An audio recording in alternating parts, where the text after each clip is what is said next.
I woke up naked, face down in the grass. Something I was not expecting at all, since I had gone to sleep on my own bed after a marathon of Resident Evil movies. Taking a deep breath, I rolled over and sat up, trying to think how I had ended up here. I mean, I was not a heavy drinker, and I didn't consume any drugs. Unless I had some kind of stroke or some other kind of issue, then this wasn't some elaborate hallucination. On a slightly more positive note, I was feeling better than usual. My body felt full of energy, and my back didn't hurt at all, which was a very rare occurrence in my life considering my many spine problems. So, someone roofied me, and fixed my back. I muttered with a chuckle, though likely at such an idiotic idea. With a sigh, I pushed myself up and started assessing my environment, my gaze looking around the green decor of what I could only assume was a forest. Trees, grass, and nothing else. I sighed, feeling rather uncomfortable. I mean, if there was one place you didn't want your dick out was a forest, with all the parasites and mosquitoes around. Well, let's just say it's not ideal. Also, running is rather hard naked. As I continued to look around in hopes of finding a note that said something along the lines of, "You are being pranked," I heard a howl. Bloody hell, wolves! I hissed under my breath. This was not how I was supposed to go down. No, I either go down on fucking Scarlett Johansson or I don't go down at all. Thankfully for all the nearby wildlife and my rapidly declining sanity, a handy message decided to appear right at that time. New quest equals **** where am I? ***. You have awoken in a place you do not know. What can you do? Explore the forest to find more information about your whereabouts. Objective equals explore the forest for clues, and find where you are. Reward equals 100 EXP.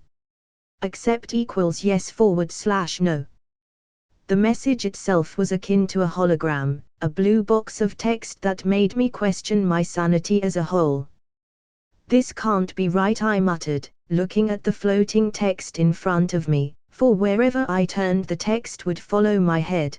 Taking a deep breath, I sat down in the grass, trying to make sense of this situation as a whole.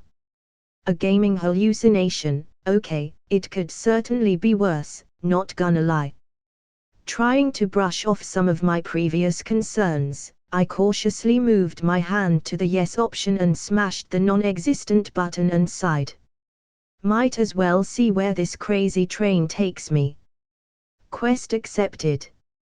With a chuckle hiding my worry, I stood up, and as I did I wondered how far my hallucination would go. Thus, that led to probably the most obvious thing to check. Stats. I mumbled in an attempt to see how my mind was operating right now. Surprisingly enough, as soon as I spoke, a new holographic window appeared in front of me. Stats. Name equals Alex Walker. Occupation equals the gamer. Level equals 1. EXP equals 0/100. HP equals 100/100. MP equals 100/100. STR equals 10. VIT equals 10. Definite equals 10. DEX equals 10. Int equals 10. Char equals 10. Wis equals 10. Will equals 10. Per equals 10. LUK equals 5. So, this at least confirms wherever I am operates on game logic. Now normally this would probably cause the average person to freak out, since stats are usually reserved for morp games and most casual players can't handle that kind of thing. Me on the other hand. Well, let's just say I'd lost more than my share of rent money thanks to my very active Steam account and leave it at that.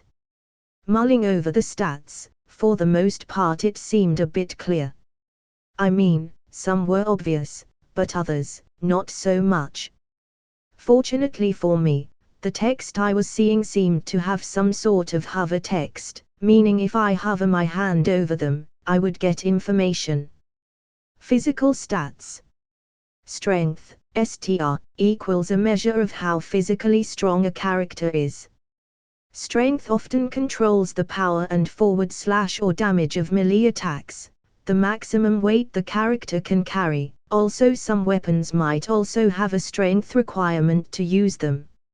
Vitality, VIT, equals a measure of how sturdy a character is. Vitally influences hit points, and resistances for special types of damage like poisons, illness, heat, fatigue and such. The higher the VIT, the more the character can run, and such. Defense, definite, equals a measure of how resilient a character is. Defense usually decreases taken damage by either a percentage or a fixed amount per hit. Dexterity, DEX, equals a measure of how agile a character is. Dexterity controls attack and movement speed and accuracy, as well as the chance of evading an opponent's attack. Soul stats. Intellect, INT, equals a measure of a character's problem-solving ability. Intelligence often controls a character's ability to comprehend foreign languages and their skill in magic. The higher the INT, the more skill points per level. Charisma, CHAR, equals a measure of a character's social skills, and sometimes their physical appearance. Charisma generally influences prices while trading and flirting. Under certain circumstances, this skill can negate combat actions between two individuals. Wisdom, WIS, equals a measure of a character's common sense and spirituality. Wisdom often controls a character's ability to cast certain spells, communicate to mystical entities, or discern other characters' motives or feelings. Willpower, WILL, equals a measure of the character's mental resistance against pain, fear, and other types of ailments when falling victim to mind-altering magic, torture, or insanity. The higher the will, the harder it is to break. Perception, PO, equals a measure of a character's openness to their surroundings.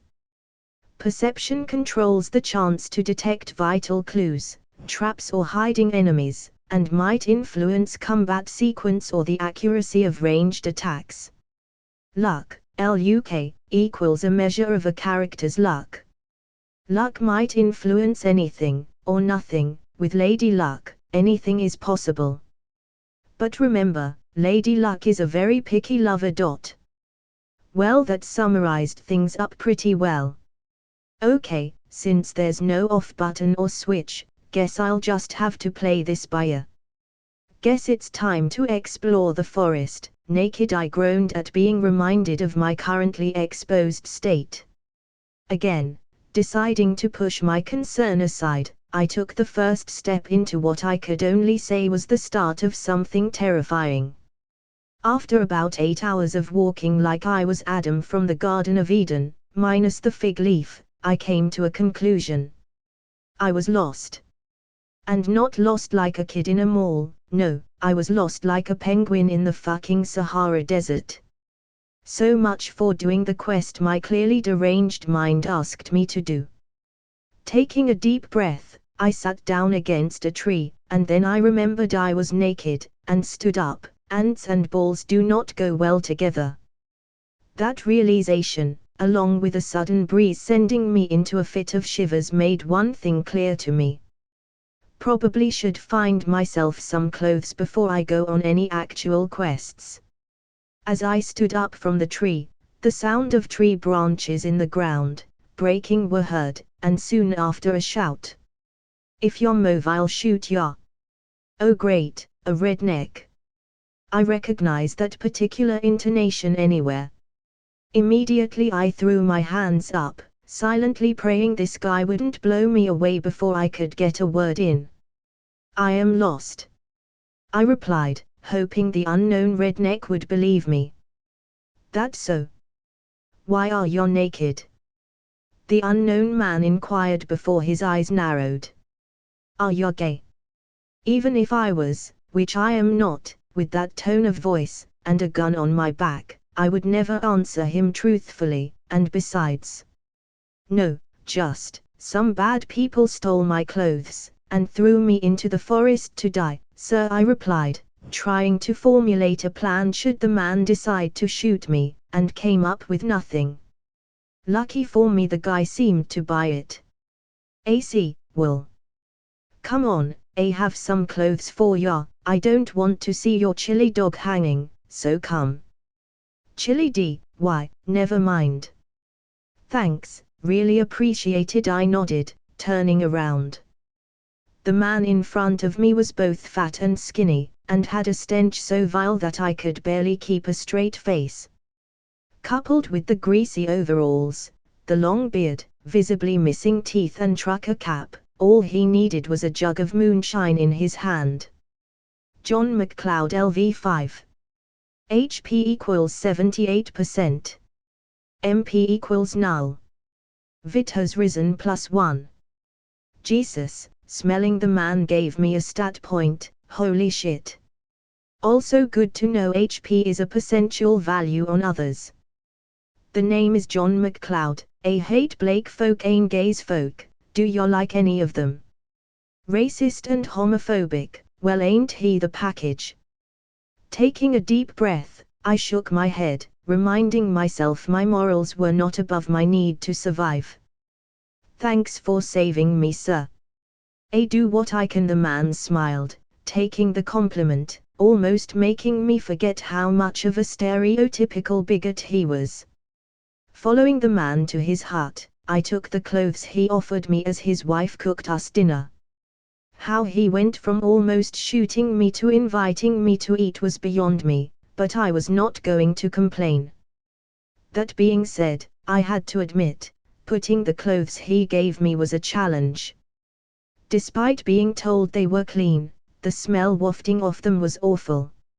Like a raccoon farting after chugging Mountain Dew, chilly and hot garbage. How's that for a mental image? Thankfully I pushed past that, and once I was clothed moved on to the next matter at hand. Sir, you happen to have a map so that I can find my way back home? I asked, avoiding the food his wife had served me. It looked like vomit, smelled like vomit, and had the texture of, guess what, oatmeal surprisingly, which kinda resembled vomit. I think there is one on a newspaper. John McCloud nodded, giving me a very old-looking newspaper. Taking the newspaper, I noticed something odd.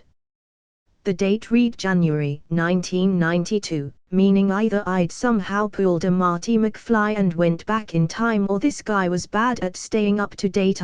Do you have anything newer? That one is from yesterday, the racist, homophobe replied. Deciding not to ask any more questions, I started to read the newspaper, until I stopped a certain part of the paper. The article was an obituary, for one Howard and Maria Stark. So like most people over the age of 10 in the 2010s, I was a big MCU fan and knew that in spite of the many crazy promotions Marvel did, especially after being bought by Disney, they never released newspaper replicas. And the guy next to me didn't strike me as one who frequented conventions, outside of maybe a gun show. However, as I tried to piece everything together, a message appeared in front of me. Quest completed. Level up. Aren't you gonna eat? The man barked, seeing my plate full. My bad, I smiled, taking a mouthful of that awful diabolical concoction. Vit has risen +1. After a long meal, which included a few stats points and a quick trip to the bathroom, I walked out of the house with a map that somehow got absorbed into my being after a pop-up option appeared. This in turn opened a minimap on my peripheral view, which was good cause I didn't know how to read a map, so this was my saving grace. As for the quest and the gamer thing, well, I was still operating under the idea this was a bad drug trip, but if it wasn't, well, Long and short of it was I was apparently the world of Marvel, though the jury's still out on whether it's the MCU or some other Marvel universe, of which they have a lot of. While that might sound exciting, there were more than a few fucked up realities I was praying I wasn't in, especially Marvel zombies, yikes. Taking a deep breath, I shook my head and continued my journey, hoping I would soon reach civilization. And well, let's just say games lied to us. Instead of a 5 minutes journey, like in most games, it took me 8 hours to walk my way out of the forest into the nearest road, where I would use my charisma skills to get a ride, aka I would beg for one. Here I painfully discovered being a man was a weakness in the hitchhiking business, so I waited and waited for hours, until a truck came by, and offered me a ride. Unlike my last encounter, this guy looked considerably more well-kept and friendly enough. Heck, he was offering me a ride without a gun to my face, so that was a plus. Roman Wallace LV5. HP equals 100%. MP equals null. So, what were you doing in the forest? Roman, who had yet to properly introduce himself, inquired. I got lost and well, here I am. I didn't elaborate since trying to be more detailed would just make me sound crazy. Well, I am glad I can help. The name is Roman, by the way. Roman smiled, giving me a firm handshake. I have some burgers in the back, and water in case you want some. I looked at him and nodded. After that terrible thing I ate, some actual food sounded positively heavenly. Thanks, I smiled. Ha, don't thank me yet, I will need a favor though. And there goes my good mood. I swear if this fucker asks for anything remotely sexual, I will jump out of this truck. At the truck stop, I'll need your help cleaning this baby, consider it a pay for the ride. Oh, that was totally fair and completely reasonable. Sure, I nodded. Cleaning a truck, easy enough. I did that shit in college for extra cash. The ride to New York was bumpy and the seats were very uncomfortable, but the cool night air at least made the trip bearable. The road to the city cut across several farmlands and fields that colored the trip with a bit of entertainment, not that I didn't have plenty to think about. If nothing else, the long trip gave me plenty of time to ponder over my situation as a whole, discovering and accepting a few things of it all. First, I came to accept this was no dream or hallucination. That much had become clear after a while, and that scared me a bit. The implications of not being in my own world, and now being in one I always thought to be fictional, was also a bit shocking. Second, my gaming system or power clearly operated off of MMO rules, I suppose is to be expected with the thematic and all. Least I wasn't left out to dry in this new world without some kind of perk. Last but not least, I had no idea what I was going to do now that I was here. Believe me, I know this is a situation many fantasize about. Hell, the Japanese have an entire anime genre based around the idea, but I never exactly expected it to actually happen.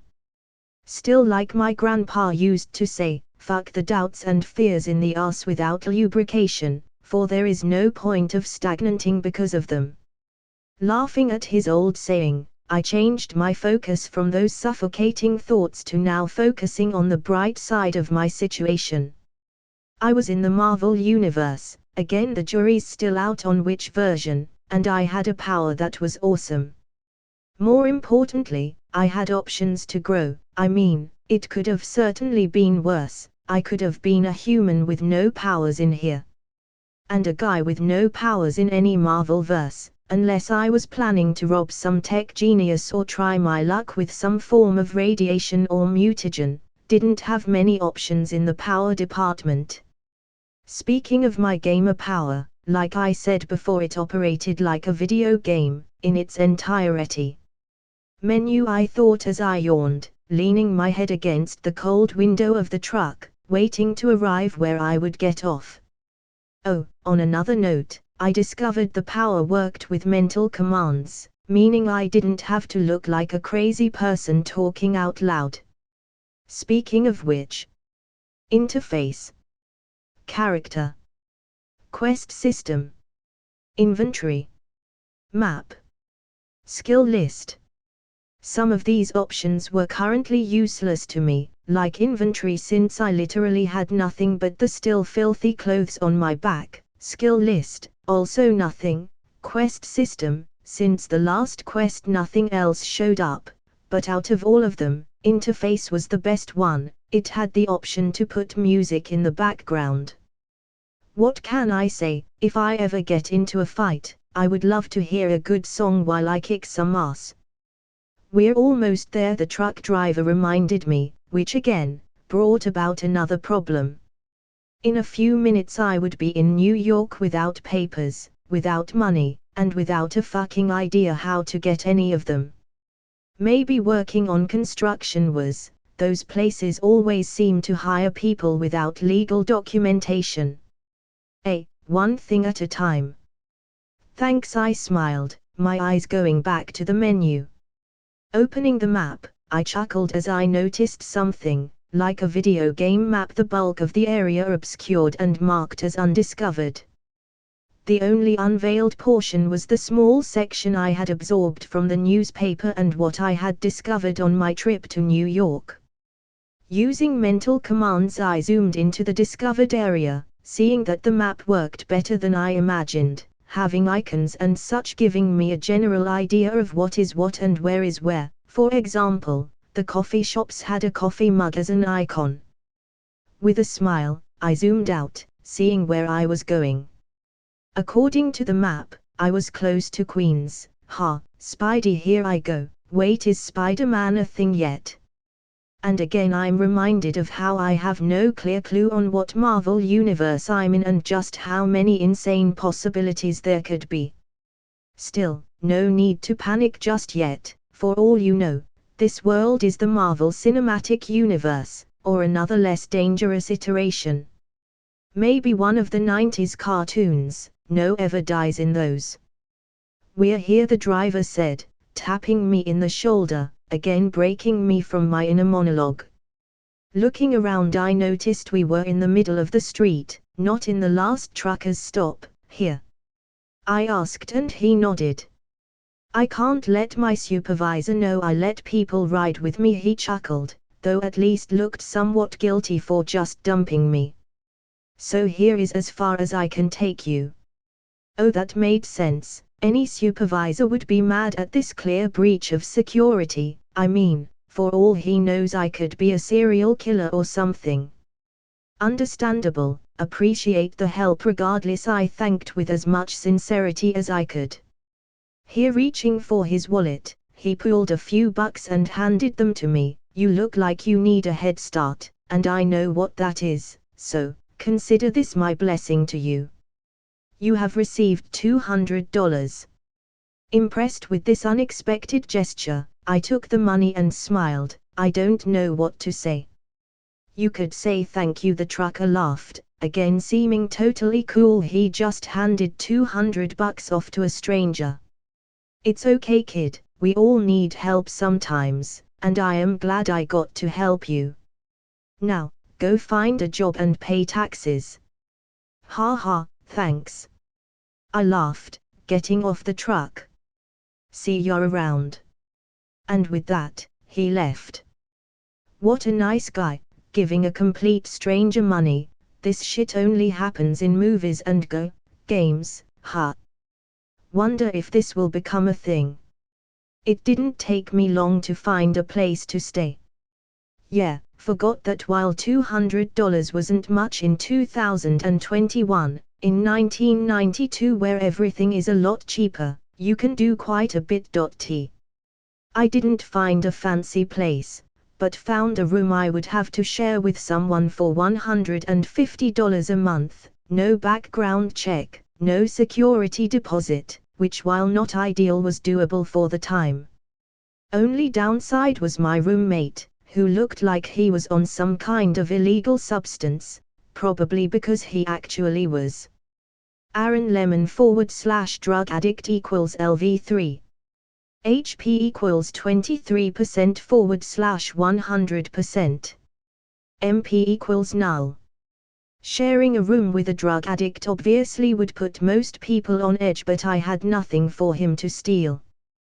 The money was in my inventory, and so would be all my future shit, at least while I lived here. So long as he did try selling my blood or organs, I think I should be safe. In the meantime, things seemed to look up as my menu finally showed a new quest. New quest equals ***, read some books ***.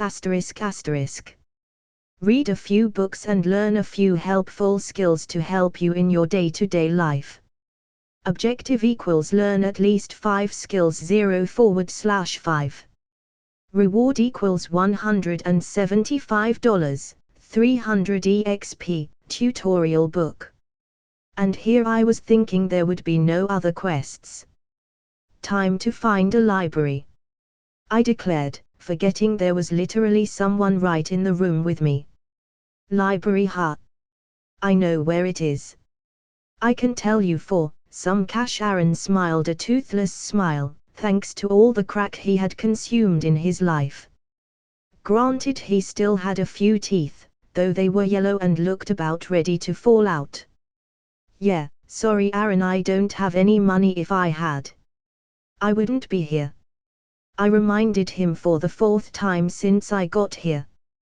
Well, fuck you. And like the other 3 times, he stormed out of the room. Oh no, whatever shall I do? Finding the library was easy enough. I just walked up to a cop, asked him, and he took me to the library. Why did I approach a cop without legal documentation, risking my possible stay in the States? Well, if there is something I have learned about not having documents is, to not be suspicious. The more relaxed and calmed you look, the less deportable you look.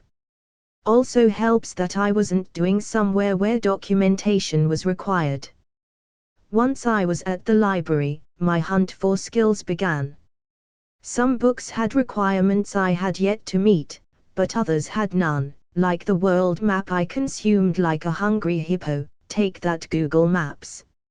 I also learned some martial arts, marksmanship, survival skills, and others, finishing the quest with ease, effectively leveling up to level 3.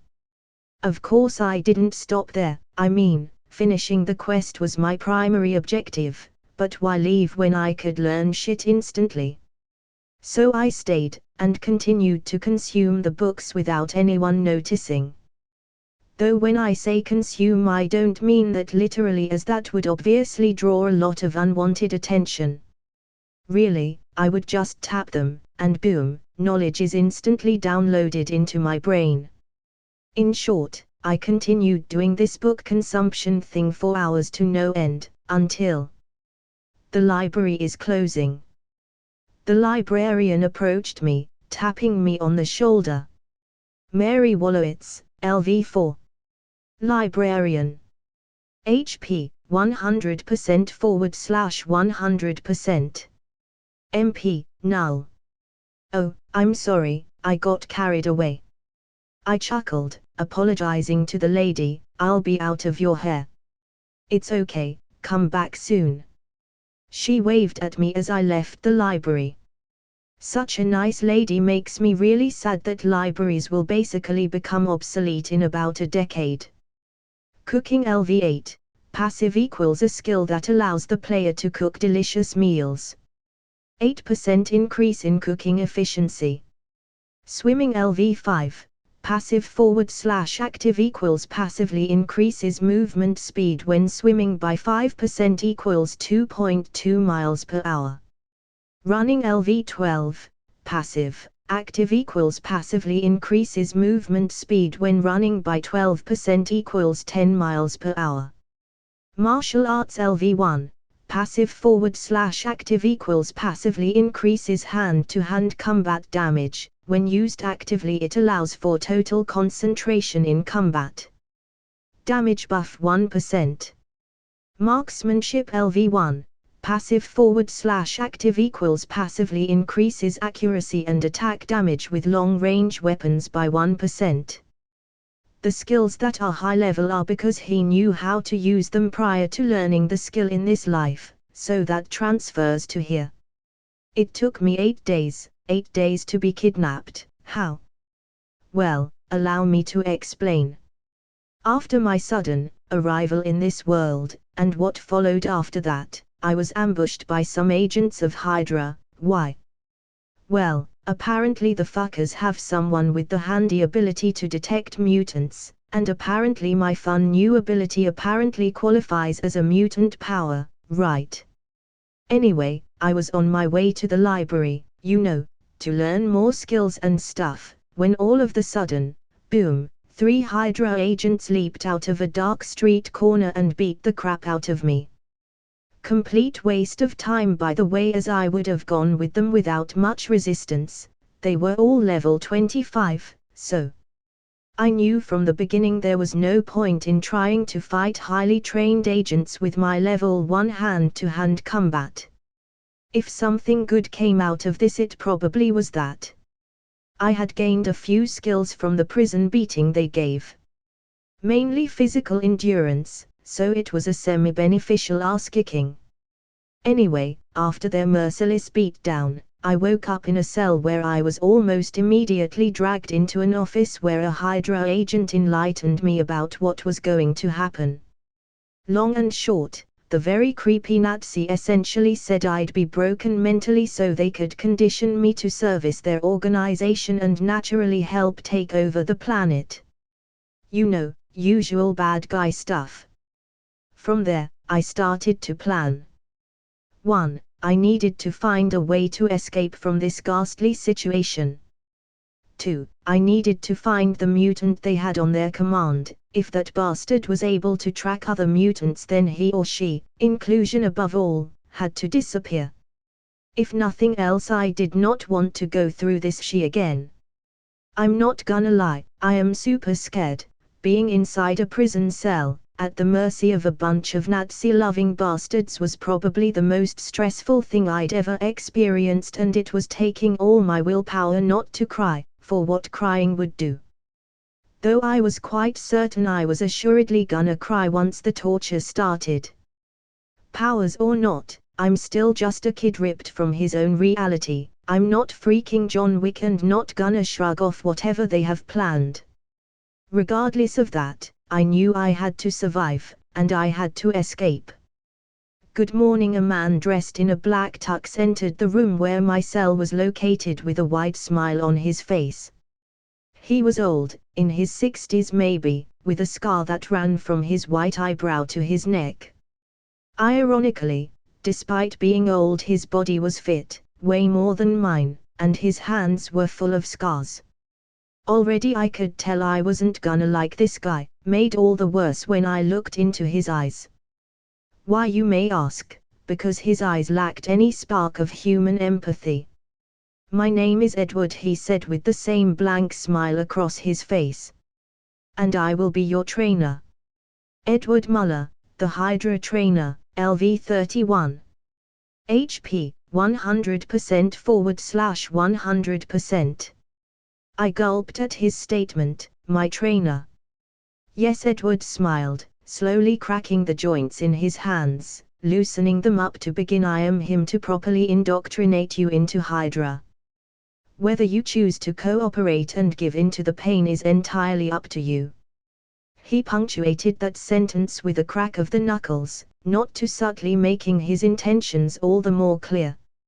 Okay, look, I don't know why you guys picked me up, but I'm telling you, you've got the wrong guy, I said, though not sure why I bothered. No way I could bullshit my way out of this, and fighting, it'd be like using a toothpick to fight against a samurai.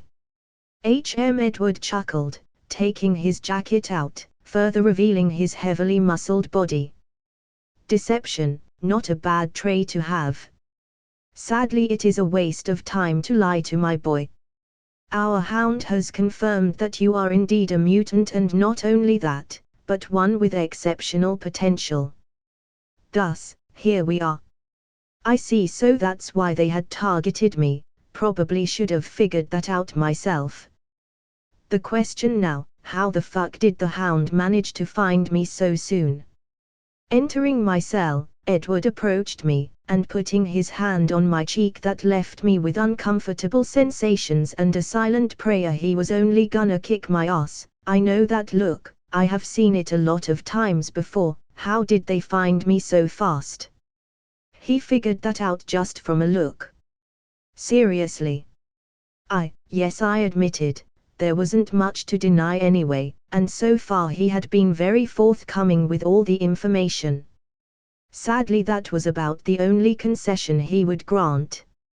Slapping me with enough strength to break 2 of my teeth, throwing me into the ground like a crack whore, he smiled. Well, more than not, it's because we target some zones, and list the possible candidates for our cause, but with you, it was mere luck, or bad luck, depending on how you look at it. Still on the floor, hand clutching to my bleeding mouth in pain, I glanced at him, trying to understand what he was saying. It was luck that drove you to that truck, the driver. But if that was the case, I would have seen it. My powers would have allowed me to see who he was. Granted, by that point I was still skeptical with all this shit, but still, his name had nothing to do with Hydra. So you have powers that help you identify people? Edward whistled in something akin to approval. Yes, that will be quite useful to our cause. I looked at him again, shocked, wondering if he had read that by my body language or my mind.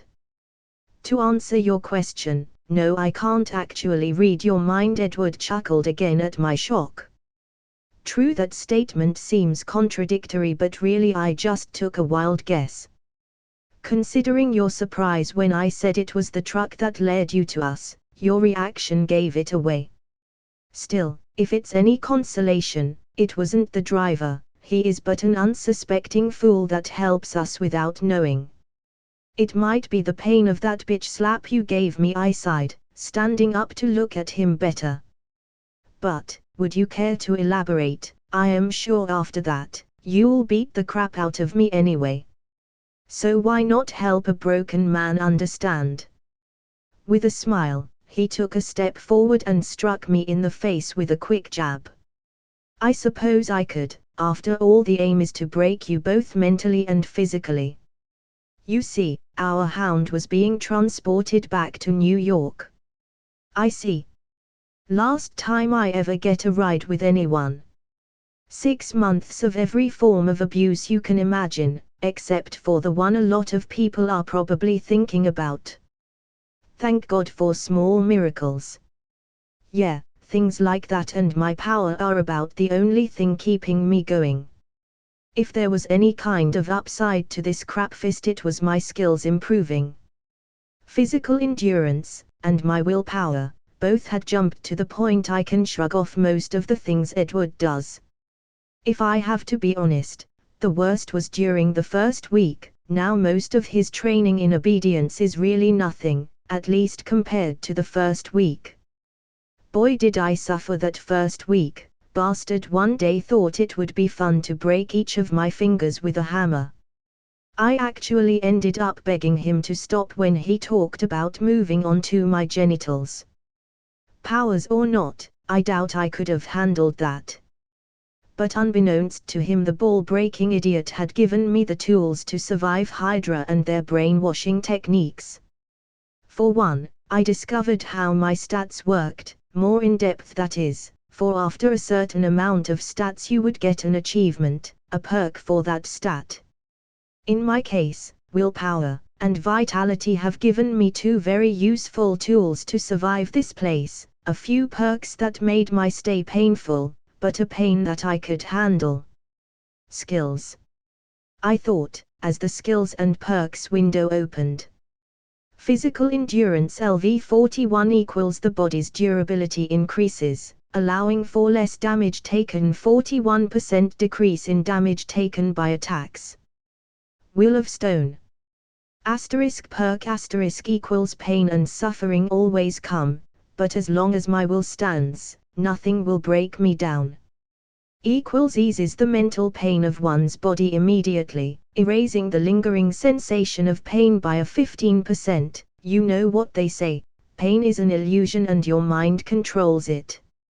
Unbreakable will. *perk* equals my body and mind won't fall into the depths of madness, for my will stands like my beacon of hope. Eases the mental pain of one's body immediately, erasing the lingering sensation of pain by 35%. You know what they say, pain is an illusion and your mind controls it. Those 3 things made my entire stay here a walk in the park. Yes, it still hurts being beaten down by Edward, but it was manageable. Really, I'd effectively taken high-level military torture and reduced it to a short beating from a middle school bully. Painful, but hardly crippling. I am truly impressed, Edward laughed, taking a seat on the floor, as I hung to the wall, hooks piercing my skin.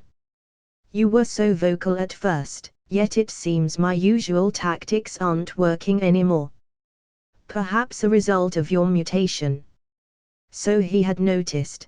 Then again, when you're a torture expert, picking up on things like that is expected. So now what? I asked, spitting one of my last teeth. I wonder if Hydra has a good dentist that I can borrow.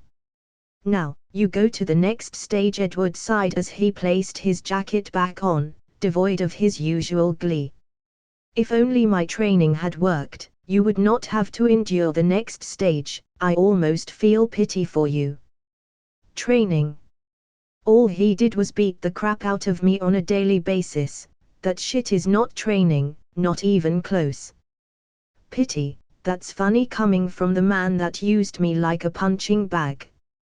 I suppose it is. Edward nodded, casually wiping some leftover blood off his knuckles. Oh well, you are not my problem anymore, you are hers. He added, finally exiting the room without another word. Hers, well, ain't that ominous as fuck? Well, Edward, what can I say other than it was fun? Hope to see you again. Obviously what I meant to say was that the next time I saw him I'd be the one beating the shit out of him until he was shitting out his teeth and most of his internal organs. Sadly, it would seem that I had other things to think about right now. So you are the unbreakable puppy, a seductive, sweet yet dangerous voice commented as a new figure entered my room, or cell. Room sounded less depressing. Romania feature, LV30, the Hydra Mother. HP equals 100%/100%. The Hydra Mother. Not gonna lie, concerned about the mother title on her title thing.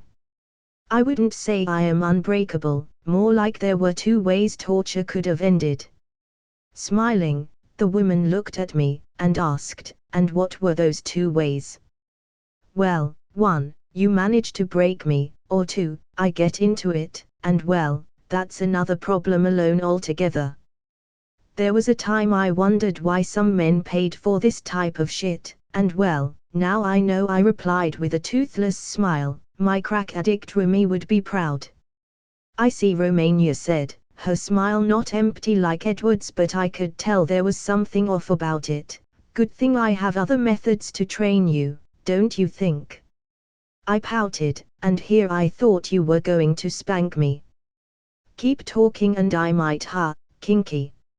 So now what? I asked, completely ignoring the blood dripping from my toothless mouth. Now we fix you up, Romania declared, snapping her fingers as 2 strangers entered the room. John 072, Hydra Puppet, LV35. HP equals 100%/100%.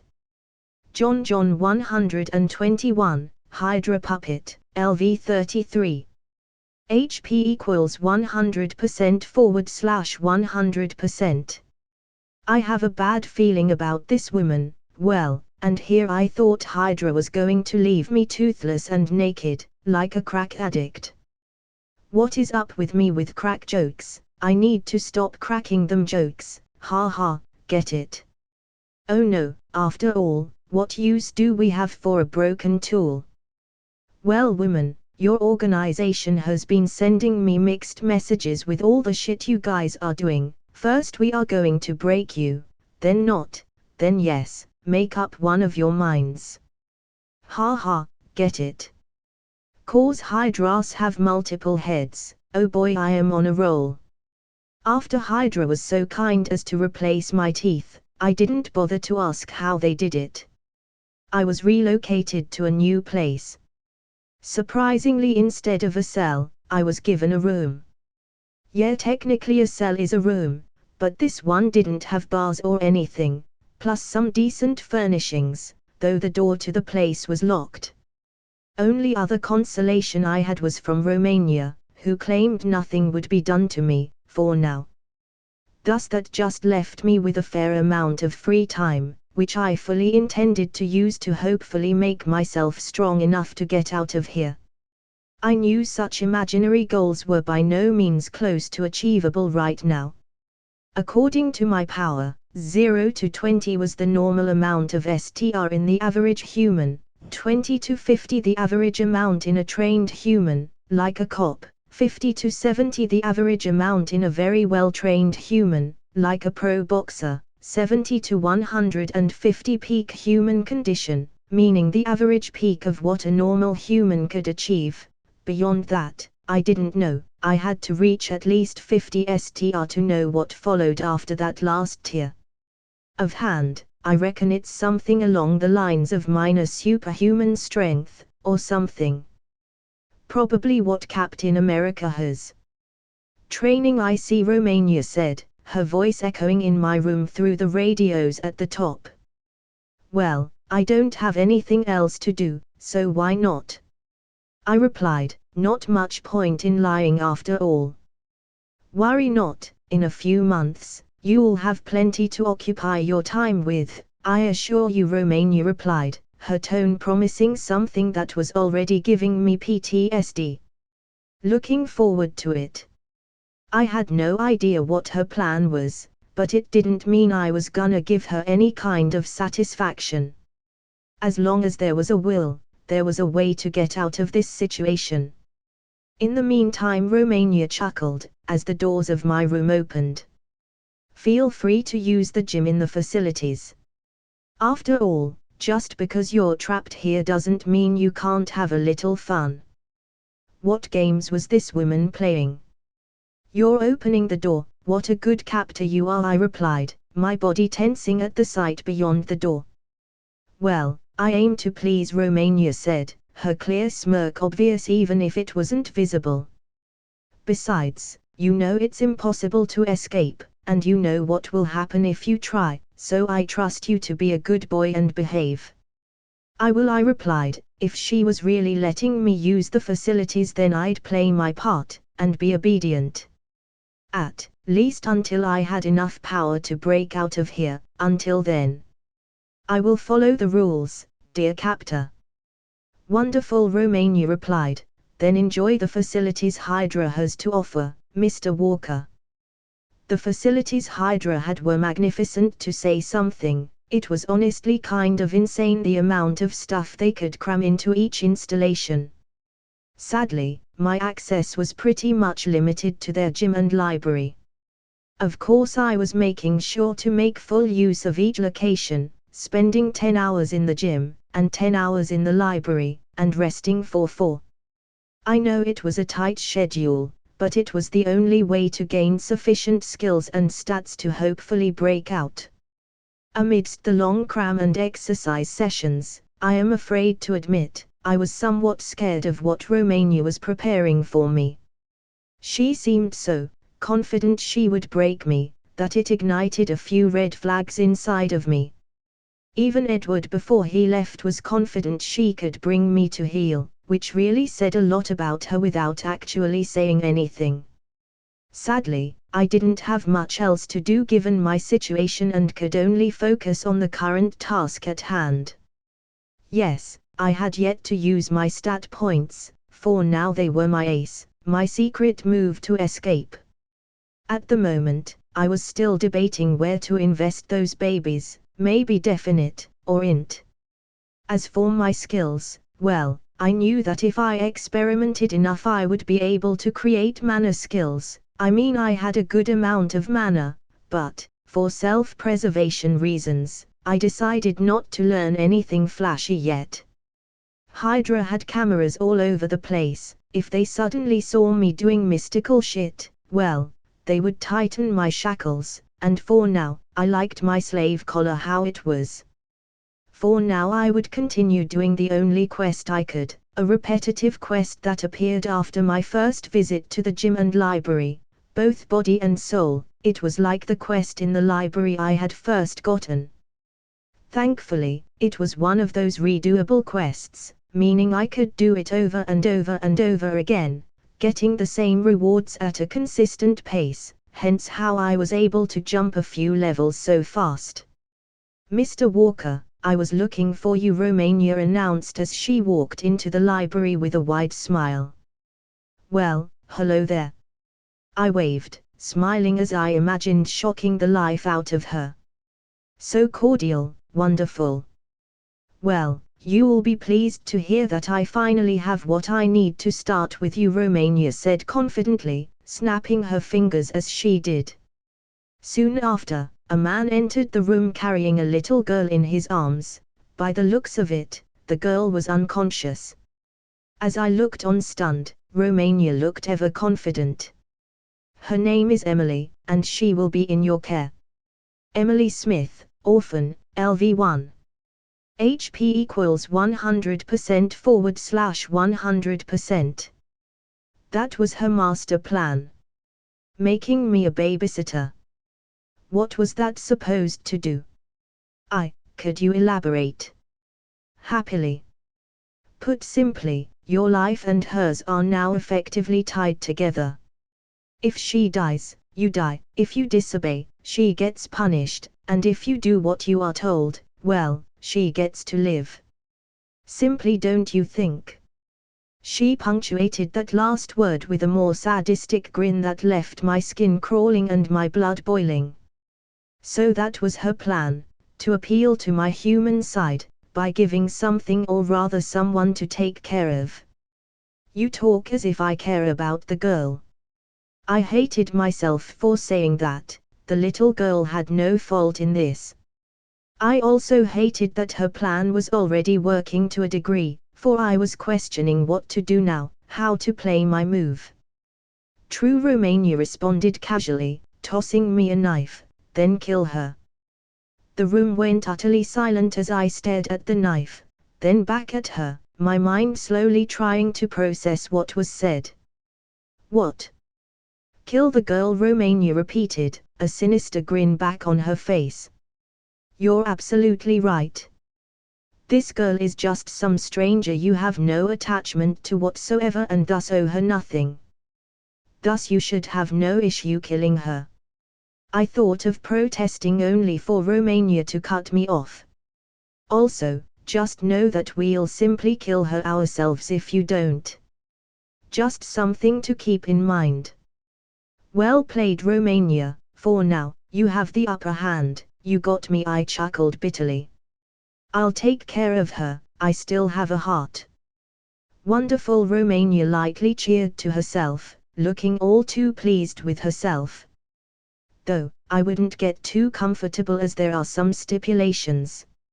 Namely, Mr. Walker, if you disobey, she explodes. If you talk back, she explodes. If you don't perform like we ask you to do, she explodes." "Explodes?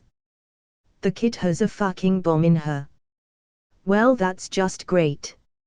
Naturally, you are free to refuse any time you wish and we won't raise a finger against you.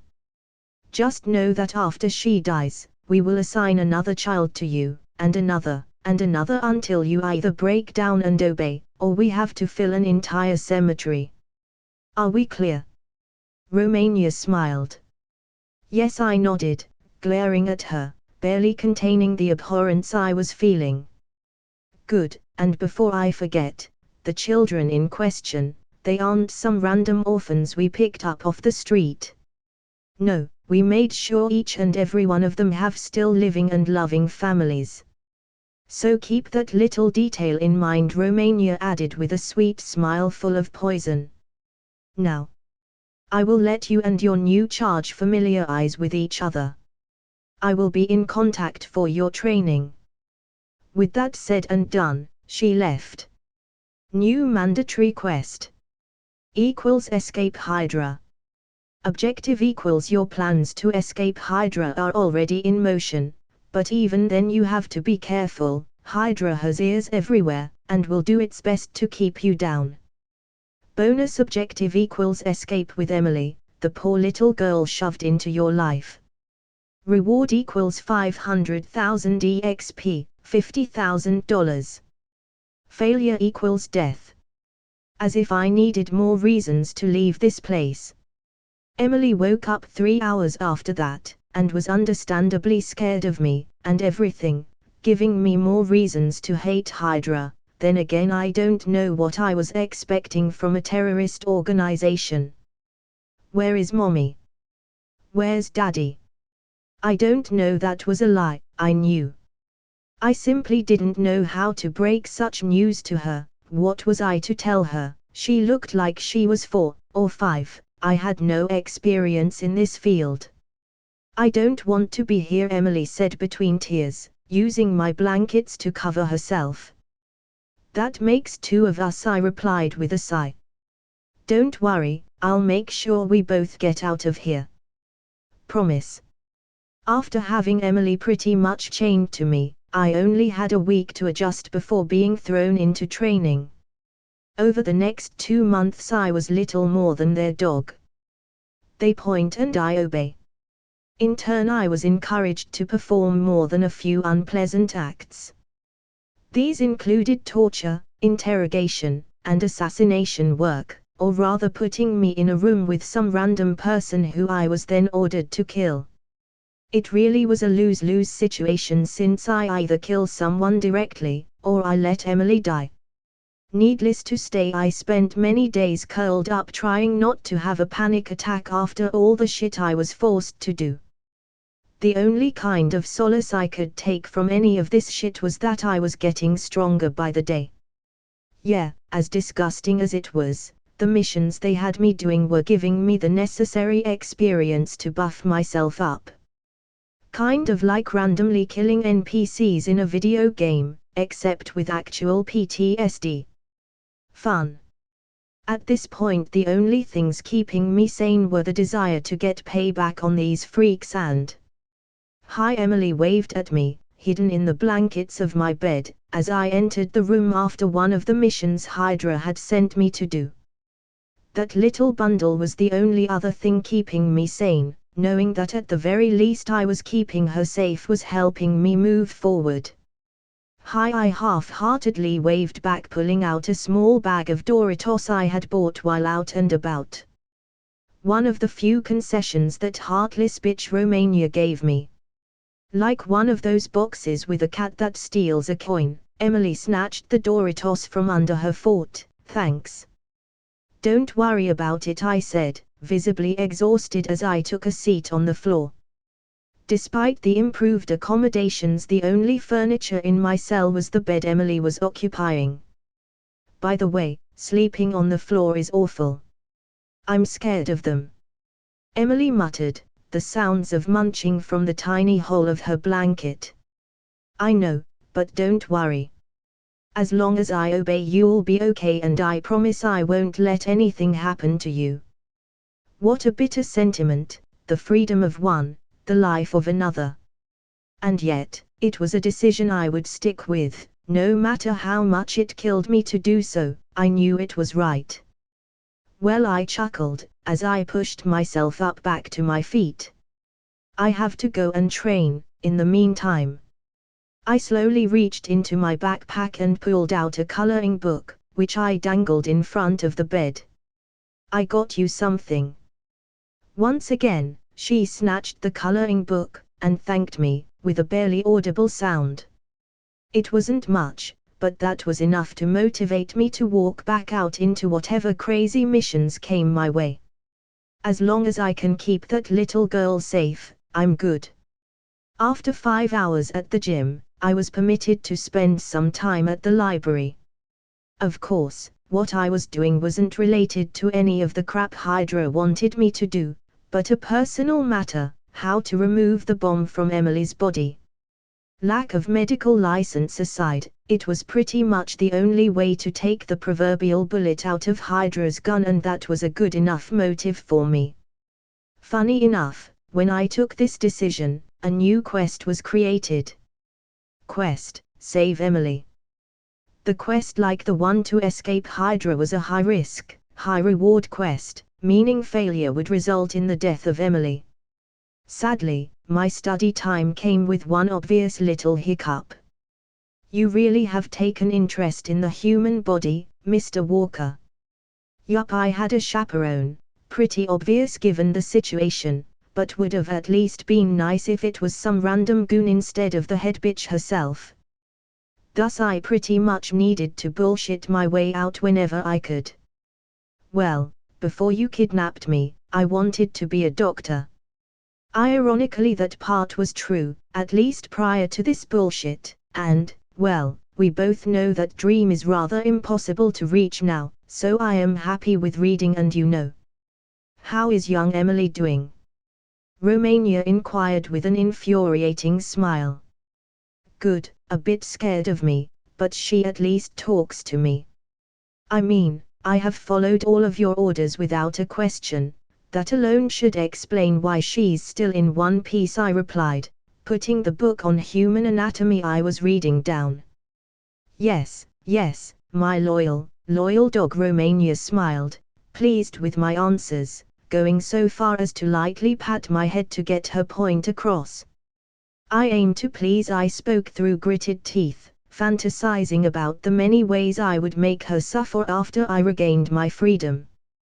Talking about pleasing, Romania said, taking a seat in front of me, we have yet to discover your mutant ability, and we need to run a few experiments to see what power you have. I looked at her, already knowing what kind of shit would happen if they tried to experiment on me, so I thought up a plausible lie. I already have an idea of what my power is. I just can't focus, not like my father used to. Your father? Interesting, you never spoke of your family, not even during torture. Romania spoke with mocked intrigue, giving me a gesture with her hand to continue. We can shoot energy from our hands, at least my father and mother did. Not so sure about me, I would have to practice, I said as convincingly as I could, praying she'd buy it. This would give me the chance to practice my mana skills, and trick them into thinking my mutant ability was only that. Energy manipulation, I suppose. Interesting. Romania clapped her hands in excitement. Get to it, if by the end of the month you have no results. Well, you know what will happen. Yes. I nodded, looking solemn while patting myself on the back for again bullshitting my way out of a seemingly unwinnable situation. Good. Romania smirked with a small wave as she turned around. Bye, Tilda. I waved back before my hand turned into a fist, mentally wishing I could shove it through her head. So in the month that I had to train my possible mutant ability, I had to fake struggling with it. Hopefully just showing them some results would avoid them thinking I was hiding my abilities. And thankfully, I had two skills to work with, Mana Bolt, and Mana Arrow. Mana Bolt, active, LV5 equals focusing your energy, you fire a bolt of pure mana at your enemies. Costs 50 mana. Damage based on int and level of skill. Damage equals int asterisk skill level equals 135 asterisk 5 equals 675. Mana Arrow, active, LV9 equals focusing your energy, you fire an arrow of pure mana at your enemies. Costs 200 mana. Damage based on int and level of skill asterisk 1.5. Damage equals int asterisk skill level equals 135 asterisk 9, 2 equals 1823. With those two skills, I was able to one-shot normal humans, and more importantly, was enough to get Hydra off my back for the most part. Thankfully, they didn't know I was using the weaker version of said abilities. God only knows what they'd have me do if they knew what I could really do. 6 months later. Sorry to keep skipping ahead, but a lot of stuff happened over the last 6 months. Probably the most crucial thing was I managed to more or less get Emily to trust me. She's still a little intimidated to be around me, but at least now she knows I'm here to help her, so that's a plus. More importantly, I'd naturally gotten much stronger thanks to all the extra missions and such. I'm pretty confident I'll be able to escape soon. I just need to complete my medical knowledge to operate on her properly. According to the scans I ran with my newest skill, Mana Scan, I was able to see where the bomb inside Emily was located. Sadly, the bomb was small, and it was attached to her heart, like a peacemaker. If the bomb were to be in any other part, I would simply use a port, active. LV4 equals it allows the users to take small objects toward them from a distance, 4 meters. Cannot be used for objects that cannot be grasped using one hand. But considering I had no idea what would happen to her heart should I use a port, I decided against it. But not to worry, my medical skills thanks to my gamer power were looking quite promising. However, to learn the necessary removal procedure, I needed 3 things, 120 int, 90 wis, and 80 po. And lucky for me, these were all things I managed to acquire during these 6 months leveling under Hydra. Stats. Name equals Alex Walker. Occupation equals the gamer. Sub-occupation equals Hydra agent. Level equals 33. EXP equals 13875/25170. HP equals 8000/8000.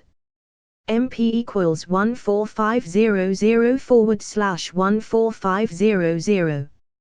STR equals 118. VIT equals 80. Definite equals 65. DEX equals 125. Int equals 145. Char equals 54. Wis equals 110. Will equals 90. Per equals 80. LUK equals 39. Stat points equals 300. Money, $24,500. My stats were on point, and so were my skills I had hoarded for this occasion. Skill list. Physical endurance, passive, LV60 equals increases the body's durability, allowing for less damage taken. 60% decrease in damage taken by attacks. Doctor / cardiothoracic surgeon, passive / active, LV55 equals you are a medical doctor who specializes in surgical procedures of the heart, lungs, esophagus, and other organs in the chest. Hand-to-hand combat specialist, passive / active, LV42 equals you are a master in mixed martial arts, you know how to hit, and you know how to kill with your bare hand. Equals 42% damage increase in hand-to-hand combat. Mana Bolt, active, LV20 equals focusing your energy, you fire a bolt of pure mana at your enemies. Costs 200 mana. Damage based on int and level of skill. Damage equals int * skill level equals 145 * 20 equals 2900. Mana Arrow, active, LV19 equals focusing your energy, you fire an arrow of pure mana at your enemies. Costs 380 mana. Damage based on int and level of skill * 1.5. Damage equals int * skill level equals 145 *19, *2 equals 4132.5. Soothe pain, active, LV17 equals using your HP and MP as sources of balance, you eliminate the sensation of pain in you or your target by a 17%. If you are higher level than the target you are using this, then you can add 3% per level ahead of the target to this. If the target is higher level than you, then the percentage remains the same. You lose HP and MP while this is active. Mana scan, active, LV11 equals focusing your energy, you scan your surroundings, or someone in particular getting information about something specific. This only works if you know what you are looking for. It needs physical contact if you are scanning a person. Mana heal, active, LV5 equals focusing your energy, you transform a part of your mana into health, healing you or a target of your selection for a fixed amount. 1000 MP equals 250 HP. Apport, active, LV4 equals it allows the users to take small objects toward them from a distance, 4 meters. Cannot be used for objects that cannot be grasped using one hand. With all this in mind, it seemed I was finally ready to royally fuck up Hydra. Or at least, I would expect I still needed one thing, a distraction, and unfortunately for them, I had acquired such a thing during my last mission, an EMP bomb that I had stolen from Stark Industries. Interesting little piece of tech, just a little bigger than a ping-pong ball yet powerful enough to shut down their systems for a long while, giving me the time I needed to operate on Emily. Then, without the bomb, I would bust out of here, killing all those bastards. And, done. I declared with a smile, finally the last book I needed to read to have all the knowledge to complete the operation was complete. Before this book, the chances of her surviving were 51%, but now they went up to 72%. Oh yeah, I was able to see my percentage of possible success in things like medicine, cooking, and mathematics. The higher the level my skills were for those blocks, the higher the chance of succeeding in those blocks. Like with cooking, my cooking was LV12, good enough for simple food, but not chef-like food, you get the gist of it. With a sigh, I walked back to my cell, opening the door to find my little charge laying with her toys. Hearing the door, she turned around and smiled. "You're back." Emily giggled, tackling me into a hug. To think a few months ago, she was too scared to look me in the eye. I nodded, though looking slightly glum at what came next.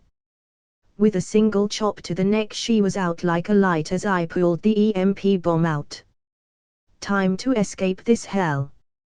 The surgery was a success, the bomb had been successfully removed, meaning Emily was safe from the grasp of Hydra, and I was free from their shackles once and for all. 8 hours it took me to remove the bomb, all while Hydra tried to figure out what or who was attacking them with the EMP. Little did they know it was me who had brought the EMP bomb inside.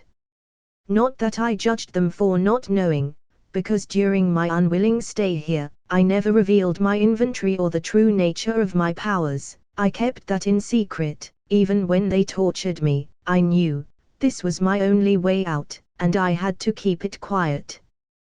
Time to kill some Nazi bastards, I chuckled, delighted with how things were playing out for me. Finally I was free from these bastards, but first, I muttered as I gazed at Emily, who was still sleeping on the bed I had operated on her. She looked so fragile, so breakable. I wonder if this is how it feels to be a dad. Chuckling, I put my hands around her back, and carried her. Then I opened the door and walked out of my room, as if nothing had happened. Right now, it was phase 2 of my plan, reaching the dungeons with Emily safe.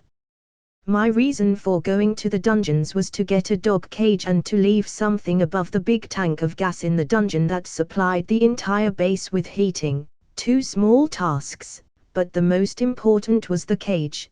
That place had many, for Romania would use them to keep the children without agents in place. Right now there were no kids, but there were cages, and those babies were quite durable. With Emily inside one of them, I would be able to move freely. "Where do you think you are going?" one of my superiors hissed. His name, Jurgen Weber, LV-21, "We are under attack. Get back to the main floor," and wait for. Before he could finish his sentence, I slit his throat with the scalpel I had used to operate Emily. Jurgen was shocked, his eyes told me so, and as he fell to the ground, I continued walking, leaving the man to drown in his own blood. Inside the dungeon, I went straight to the dog cages, grabbing one as I woke Emily up. "Time to shine, baby girl Tilda," I tickled her. "Stop." Emily giggled, yawning as she stretched her arms around my neck. "Where are we?" she asked, looking around. Seeing her so lively, so happy, made me sigh with relief. The operation had not only been a success, but my healing had left her without any post-surgery side effects. "We are in the dungeon," I answered. While very innocent, she wasn't stupid. She knew the people that held us were bad, and that we were both their prisoners. "Did we do something wrong?" Emily asked in a worried tone, and I chuckled. "No," I shook my head, ruffling her hair as I did so. "But it is about time we leave this awful place, so I will ask you a favor. I need you to get inside this cage, and don't make a sound. For what is coming next I need total concentration," I added, pointing at the cage. "I can do that," Emily nodded, with adorable resolve. "Good, now get in," I chuckled, giving her a pair of noise-cancelling headphones as she scurried inside the small cage. While I connected my ropes to it in knots so that I could carry the cage as a backpack. Once I was done, I looked at her in the cage, and reminded her not to make a sound. "Let's go." Romania POV. Someone had attacked our base with a powerful EMP that had only left us with the emergency radio system, and it had taken all of our assets to keep things in place. Now the question was, who had attacked us? No one knew about this base, none of my operatives were disloyal, and those who were a flight risk were under a tight leash, like Mr. Walker. "We need reinforcements," someone cried over the comms, their voice full of worry and fear. Grabbing one of the radios, I pressed the button and said, "Do we have visuals on the target?" "It's my leg." "Ah." The comm was cut short. "I need to know who is attacking us." I roared through the comms, slamming my fist to my desk. "No need to shout, Romania," that voice, Mr. Walker. "Do you have visuals on the target?"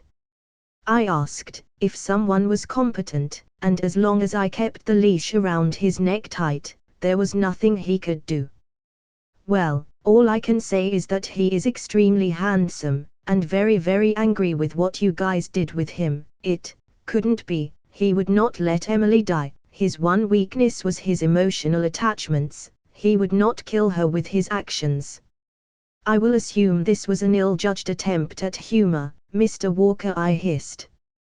"Oh, no, this is just the opening act," he laughed. "I am the one you are looking for, I am the one that attacked the base, and I am the one that is going to kill you with a fiery end, ending my act, closing the curtain of this unique tale.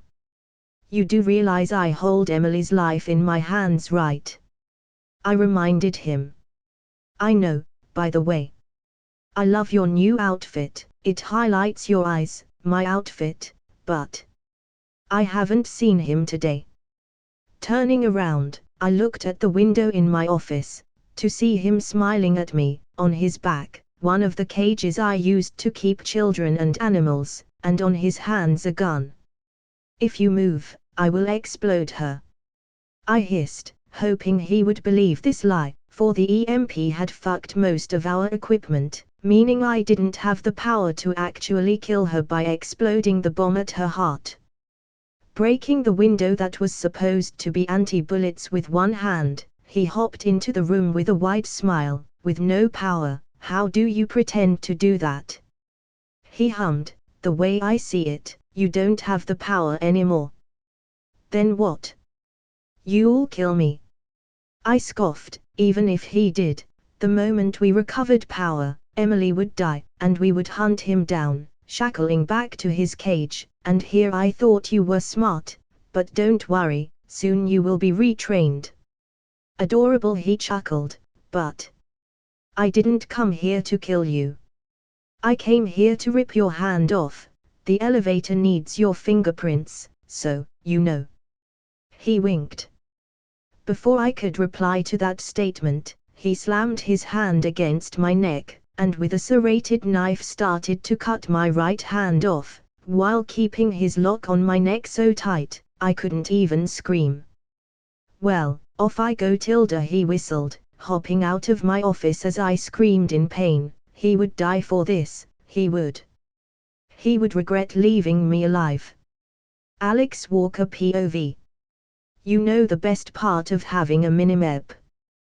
That you know where your enemies are, at all times, especially if you know the place, which is the reason I had been able to find Romania so easily, and now with her hand, all I had to do was wait for the power to come back on, use the elevator and be free. On my way to the elevator, I killed a few Hydra agents. Most didn't even have the time to react, mostly because none of them expected me to attack them, but sooner or later Romania would tell them it was me the one they had to hunt, but I was ready for that. After killing around 15 agents, I reached the elevator, where I took a seat in the ground and waited for the power to come back on. If my calculations were right, and if Stark Industries didn't lie about the duration of their EMP, in about 3 to 2 minutes the power would be back on. After all, this EMP was part of their products for small missions or something. I suppose my next plan will be getting the citizenship, or some semblance of legal paperwork. Then again, having papers mean having tracks. Maybe before I could finish that idea, the power came back on. Fucking Tony, lying to his customers. The EMP effect didn't last 9 hours, it lasted 8 and 50 minutes. I will demand a refund. Then again, I didn't pay. With a chuckle I stood up, and pulling Romania's hand, I opened the elevator. Thank you for handing me a hand, Romania tilde. I laughed at my own lame joke. Inside the elevator, I pressed the button that would lead me to my freedom, as I danced to the elevator music. This is my jam tilde.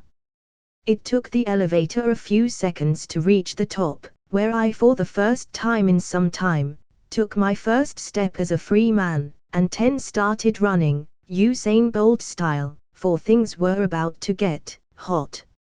Romania POV. As soon as the power came back on, I knew what I had to do. Alex would die for his disobedience, but first he would see the child he came to care about die in a bloody mess. First he would feel the pain of losing a child. Grabbing the control remote to explode Emily, from the cameras in my office, I watched as he danced in the elevator with a goofy smile. Fool, he would see I was not to be messed with. Granted, he had cut my hand, probably thinking I would die out of blood loss, but I knew how to avoid death by such wounds, and here I stood, as powerful as ever. I continued watching as he danced, and felt as if he had won, and all I could think of was, how sweet it would be to see him suffer after having a taste of freedom. In a matter of seconds, the elevator opened at its destination, and with a hasty step, he ran out of the elevator, faster than I have ever seen him run. Time to die. I laughed, smashing the button, but instead of Emily exploding, a loud noise coming from the dungeon was heard, followed by a fiery inferno of death that engulfed us all. So that's what he had done. Well played. Alex Walker POV. Shit, shit, shit, shit, shit, shit. That was the only thought in my mind as I ran like a fucking madman. I knew the moment I stepped out of the elevator, Romania would detonate the bomb she thought was still inside Emily. But instead was now about the most explosive thing in their base, the big, massive, gas tank used for heating and other things.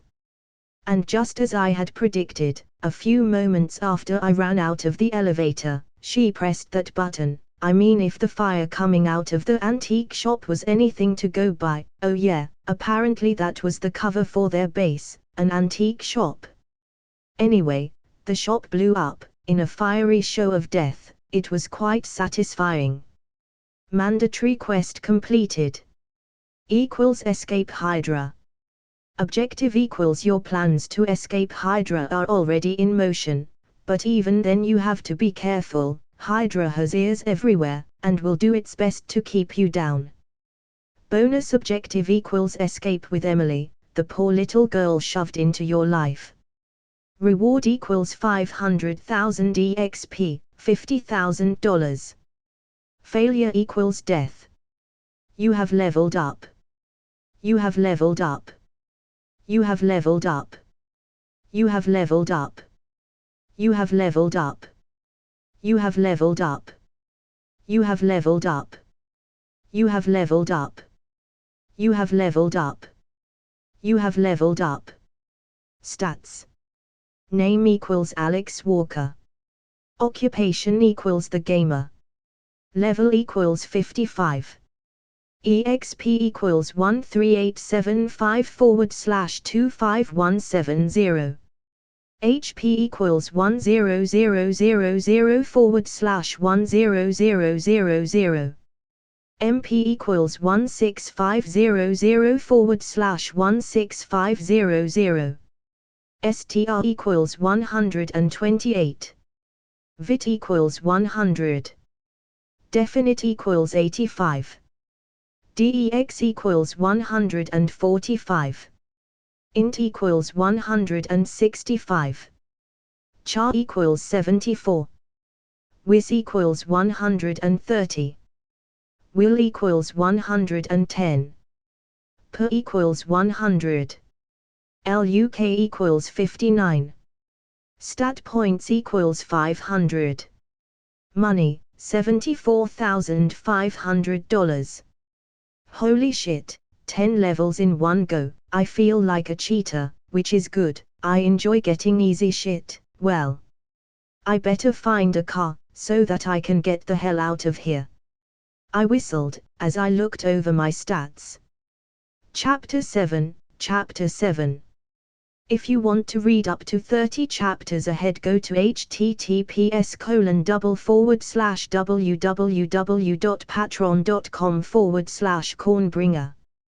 Finally free from the shackles of Hydra, I stole a Ford Taurus parked a few blocks away from the base, and drove away without looking back, letting Emily get out of the cage. Of course, there was no need for her to be inside the cage now. Where are we going? Emily asked from the back seat, as I drove. I hummed at that. It was a very good question. Where would we go? I really had no idea. I guess the world was our oyster now. I really didn't have a preference. I don't know. Any suggestions? I asked. Disney. Emily offered with a giggle.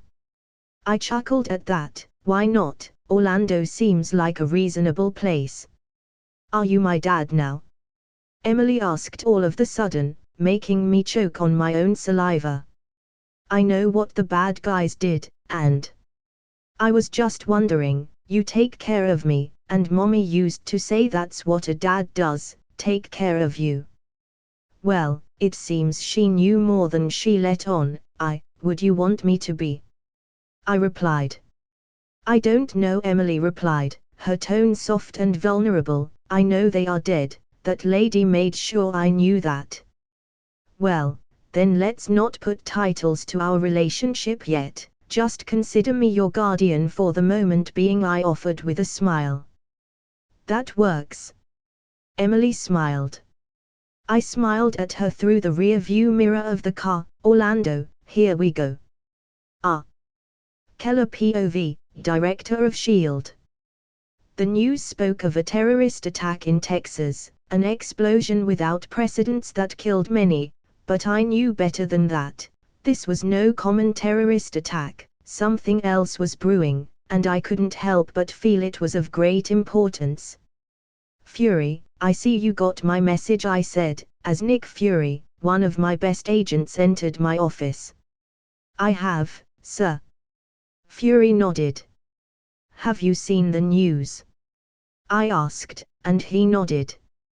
"I have a feeling there is more to this attack than it meets the eye," I added, taking a seat on my office chair, as I served some whiskey for me and Fury. "I need you to investigate this affair. Whoever did this is dangerous, and I need to know everything about them."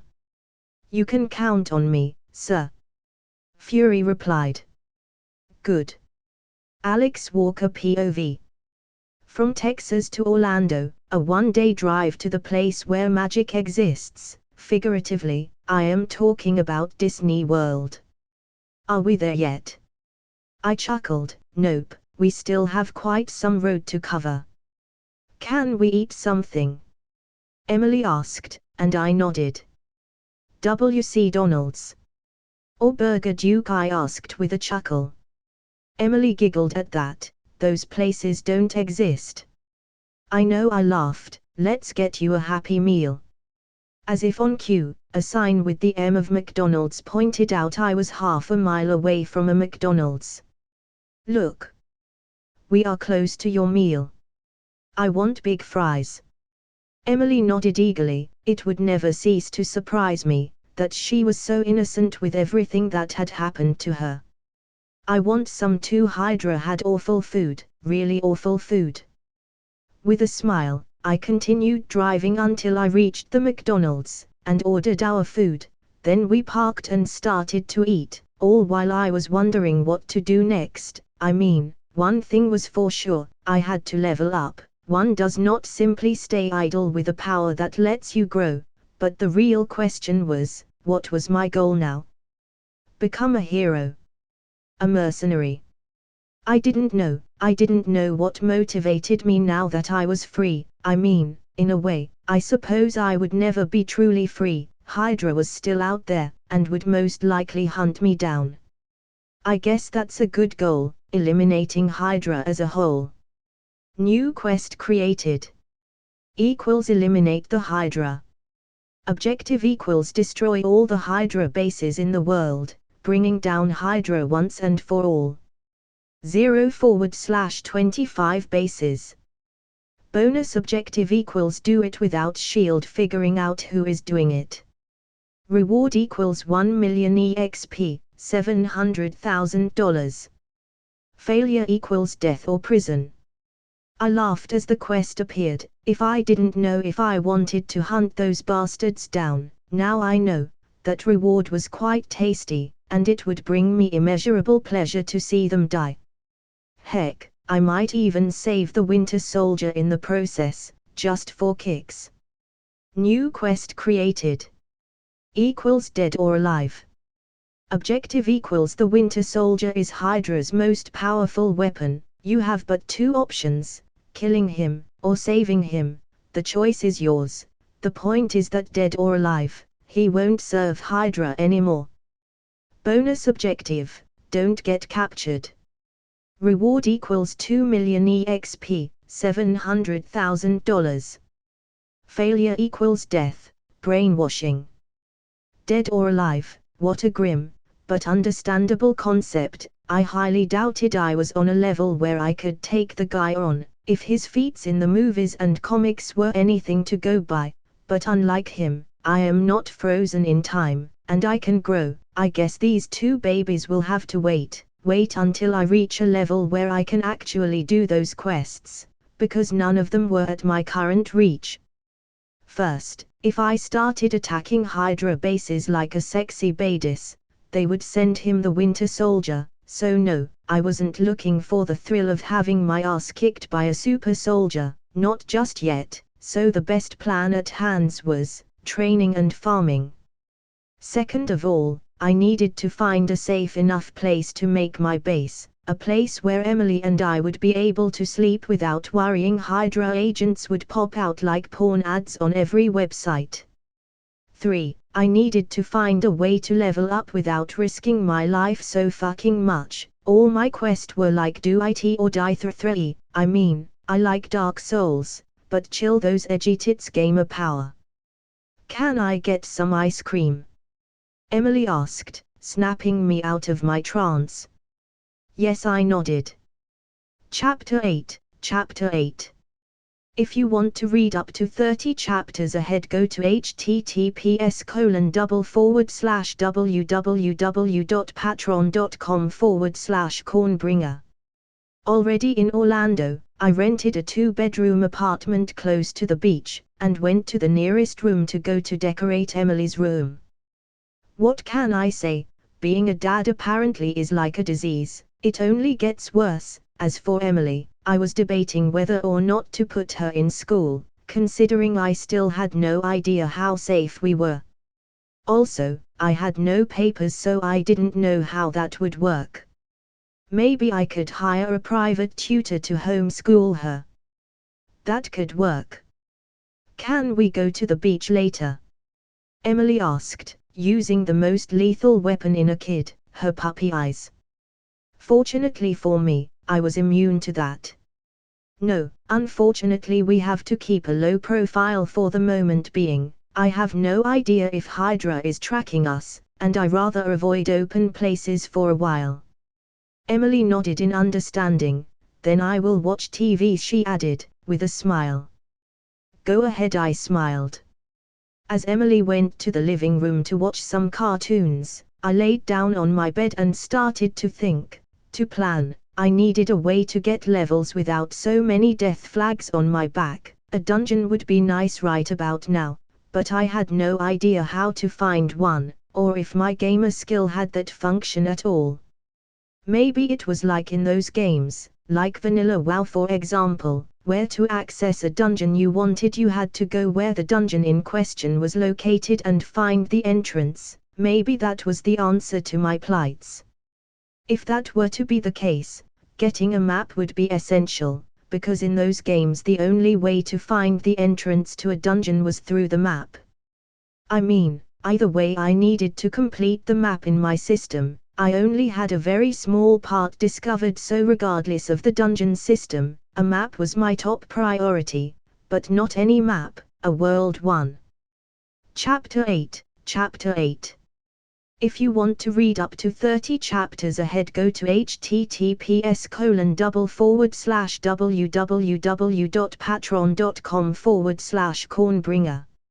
Already in Orlando, I rented a 2-bedroom apartment close to the beach, and went to the nearest room to go to decorate Emily's room. What can I say? Being a dad apparently is like a disease, it only gets worse. As for Emily, I was debating whether or not to put her in school, considering I still had no idea how safe we were. Also, I had no papers, so I didn't know how that would work. Maybe I could hire a private tutor to homeschool her. That could work. Can we go to the beach later? Emily asked, using the most lethal weapon in a kid, her puppy eyes. Fortunately for me, I was immune to that. No, unfortunately we have to keep a low profile for the moment being. I have no idea if Hydra is tracking us, and I rather avoid open places for a while. Emily nodded in understanding. Then I will watch TV, she added, with a smile. Go ahead, I smiled. As Emily went to the living room to watch some cartoons, I laid down on my bed and started to think, to plan. I needed a way to get levels without so many death flags on my back. A dungeon would be nice right about now, but I had no idea how to find one, or if my gamer skill had that function at all. Maybe it was like in those games, like Vanilla WoW for example, where to access a dungeon you wanted you had to go where the dungeon in question was located and find the entrance. Maybe that was the answer to my plights. If that were to be the case, getting a map would be essential, because in those games the only way to find the entrance to a dungeon was through the map.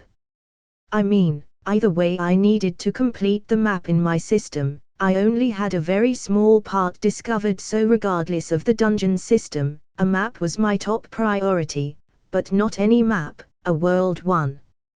Leaving Emily in the house watching some Tom and Jerry, I left for the nearest library in the zone to buy some maps, and maybe consume a book or two in the process if I saw something that caught my fancy. On the way, I kept an eye open for any Hydra agents. Fortunately I saw none. But along the way, I noticed something. Most of the people walking around on the streets, or driving, were between level 1 and level 5, with kids in general being level 1 and level 2, and the adults being between level 3 and level 5. Nothing important really, just a nice little bit of information, for if I ever saw someone above those levels, I knew to be careful, for it was quite probably something was going on. "Will this be all, sir?" Tom, the sales associate of the bookstore I was currently in, asked. Yes, I nodded, paying him and leaving the store. Once I was outside anyone's view, I consumed the maps, expanding the explored area of my map from 0% to 100%, and I was glad to say I was right. Orlando alone had 2 dungeons. I could see them on the map in my head. Their icons were white skulls, and if I hovered over them it would say dungeon. Heck, one of them was very close. I'm gonna have some fun, I chuckled, getting inside my new car. Oh yeah, I bought a car after I ditched the other one in a really abandoned area. I drove to where the supposed dungeon was located, and immediately a pop-up appeared saying the following. Dungeon equals zombie apocalypse. Recommended level equals 5 to 25. Info equals be it by magic, or man-made creation, you will face an apocalyptic event of catastrophic proportions. The plague had taken everyone, and with it, the world. Nothing is like it should be, so be aware that life as you know it has ceased to exist. Reward equals by completing the dungeon you are given access to this dungeon at any given time through your menu. $1,000, 5,000 EXP. Enter equals yes/no. Level 5 to 25, it probably means the dungeon scales depending on one's level. Even then, I am sure I will one-shot every undead inside, but it will be a great place to practice my abilities, maybe develop new ones, and finally decide what I want to be, a warrior, a mage, or maybe a battle mage, who knows. With a smile, I smashed the yes button and immediately the world around changed, and I found myself in a place very similar to the starting place of Leaf 4 Dead 2, at the top of a building, with some guns laying on a table. M1911 pistol, common. Machete, common. If this place has a fucking boomer-type zombie I will lose my shit, I shuddered. I hate the fat exploding bastard more than the witch, his whole concept was disgusting. Close second came the spitter. Taking a deep breath, I grabbed one of the guns left for me, alongside a machete. Machetes were badice, not very functional, but badice. Time to end this, I erupted in a giggle fit. This was probably every man's dream. To be in a zombie apocalypse without consequences. I mean, I was 30 levels above the max. This shit was going to be like a super realistic zombie game, and I couldn't wait. Grinning in anticipation, I opened the door in front of me, and walked down the stairs. So far it was a carbon copy of L4D2. At the bottom of the stairs, there was another door, and once again, I kicked it. Behind that door, several zombies stood and started to walk towards me, and I grinned, blowing their brains out with my gun, and cutting their heads off with my machete. But as I was enjoying this, my fears came true. A fat monstrosity with short black hair wearing a navy blue shirt and brown pants stood at the end of the hall burping bile out. His clothes were stained with sweat and puke and were very stretched to breaking point around his enormous gut. Fuck. I shuddered in disgust, He looked like a giant pimple, and that was disgusting. Turning around, the boomer look-alike started to run towards me, or the equivalent of what he could do, all while I took it like man. I threw my most powerful attack at him in panic. Vomit and Alex don't mix, I ain't gonna let anyone vomit on me. Oof! Save before I could finish this sentence, a gooey pus-filled substance fell into my face with a loud splash-like sound. The substance was sticky and smelly, smelling somewhat acidic. It did almost no damage, but, mentally, I was scarred, because some of it got in my mouth. I'm gonna kill every last one of you.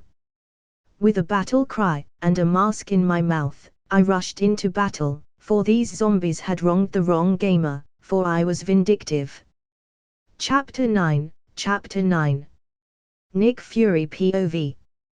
When I was given the mission to investigate what happened in Texas, I thought I would be dealing with your run-of-the-mill terrorist attack, a normal day of work, my average motherfucking Monday, not that I would find out about something that should by all means be death, long forgotten, and buried under the past, Hydra. The antique shop that had exploded, destroying many other places around, was nothing but a cover. The real deal was inside, under the store. A massive base with 5 floors, one that I assumed was the place where those bastards lived every day, the other ones, for research and data storage. You see this? The agent assigned to help me, Tom Remick asked, as I turned around to see what he was pointing at. His hand was pointing to the server room. Hundreds were dead, most of them permanently stuck in eternal fright, burnt to a crisp, making out of them statues of the expression of pain, but the one thing that had survived was their server. Well, barely. The thing was mostly coal by this point, but I have seen our techs work with worse things and get some info out of it. Whoever did this must hate Hydra as much as S.H.I.E.L.D. during its founding years, I whistled. Don't we also hate Hydra?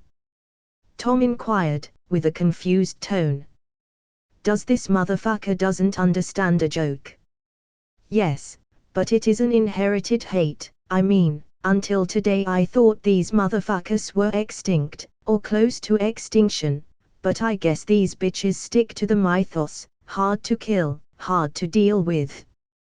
Humoring him, I answered, walking to the exit. Tell the recovery group I want this server and any document that was not burnt in our base by the end of the week. Where are you going?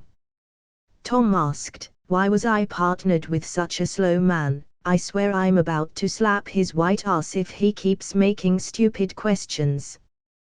Whoever did this shit, planned this shit to happen how it happened, and I refuse to believe whoever took an entire base of fully trained soldiers died with them, so I will go out and investigate, I answered. If I were him, I would have stolen a car, something common to not get any unwanted attention, something like a Ford Taurus, I hear is quite popular these days, and cheap. I see Tom smiled. Remember, I want every piece of information in this fucking base in our base by the end of the week, I reminded him, as I walked out of the room. Alex Walker POV. The 2 dungeons in Orlando were low-level dungeons, nothing that would help me level up fast, but it did help me to level up my skills, and it did give me some new skills. Those things, to be honest, are almost as important if not more important than your level itself.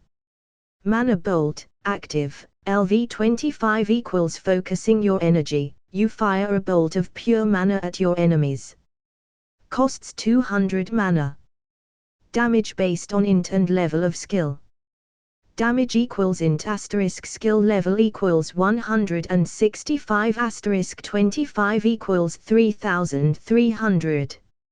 Mana Arrow, active, LV24 equals focusing your energy, you fire an arrow of pure mana at your enemies. Costs 380 mana. Damage based on int and level of skill asterisk 1.5. Damage equals int asterisk skill level equals 165 24 1.5 equals 5940.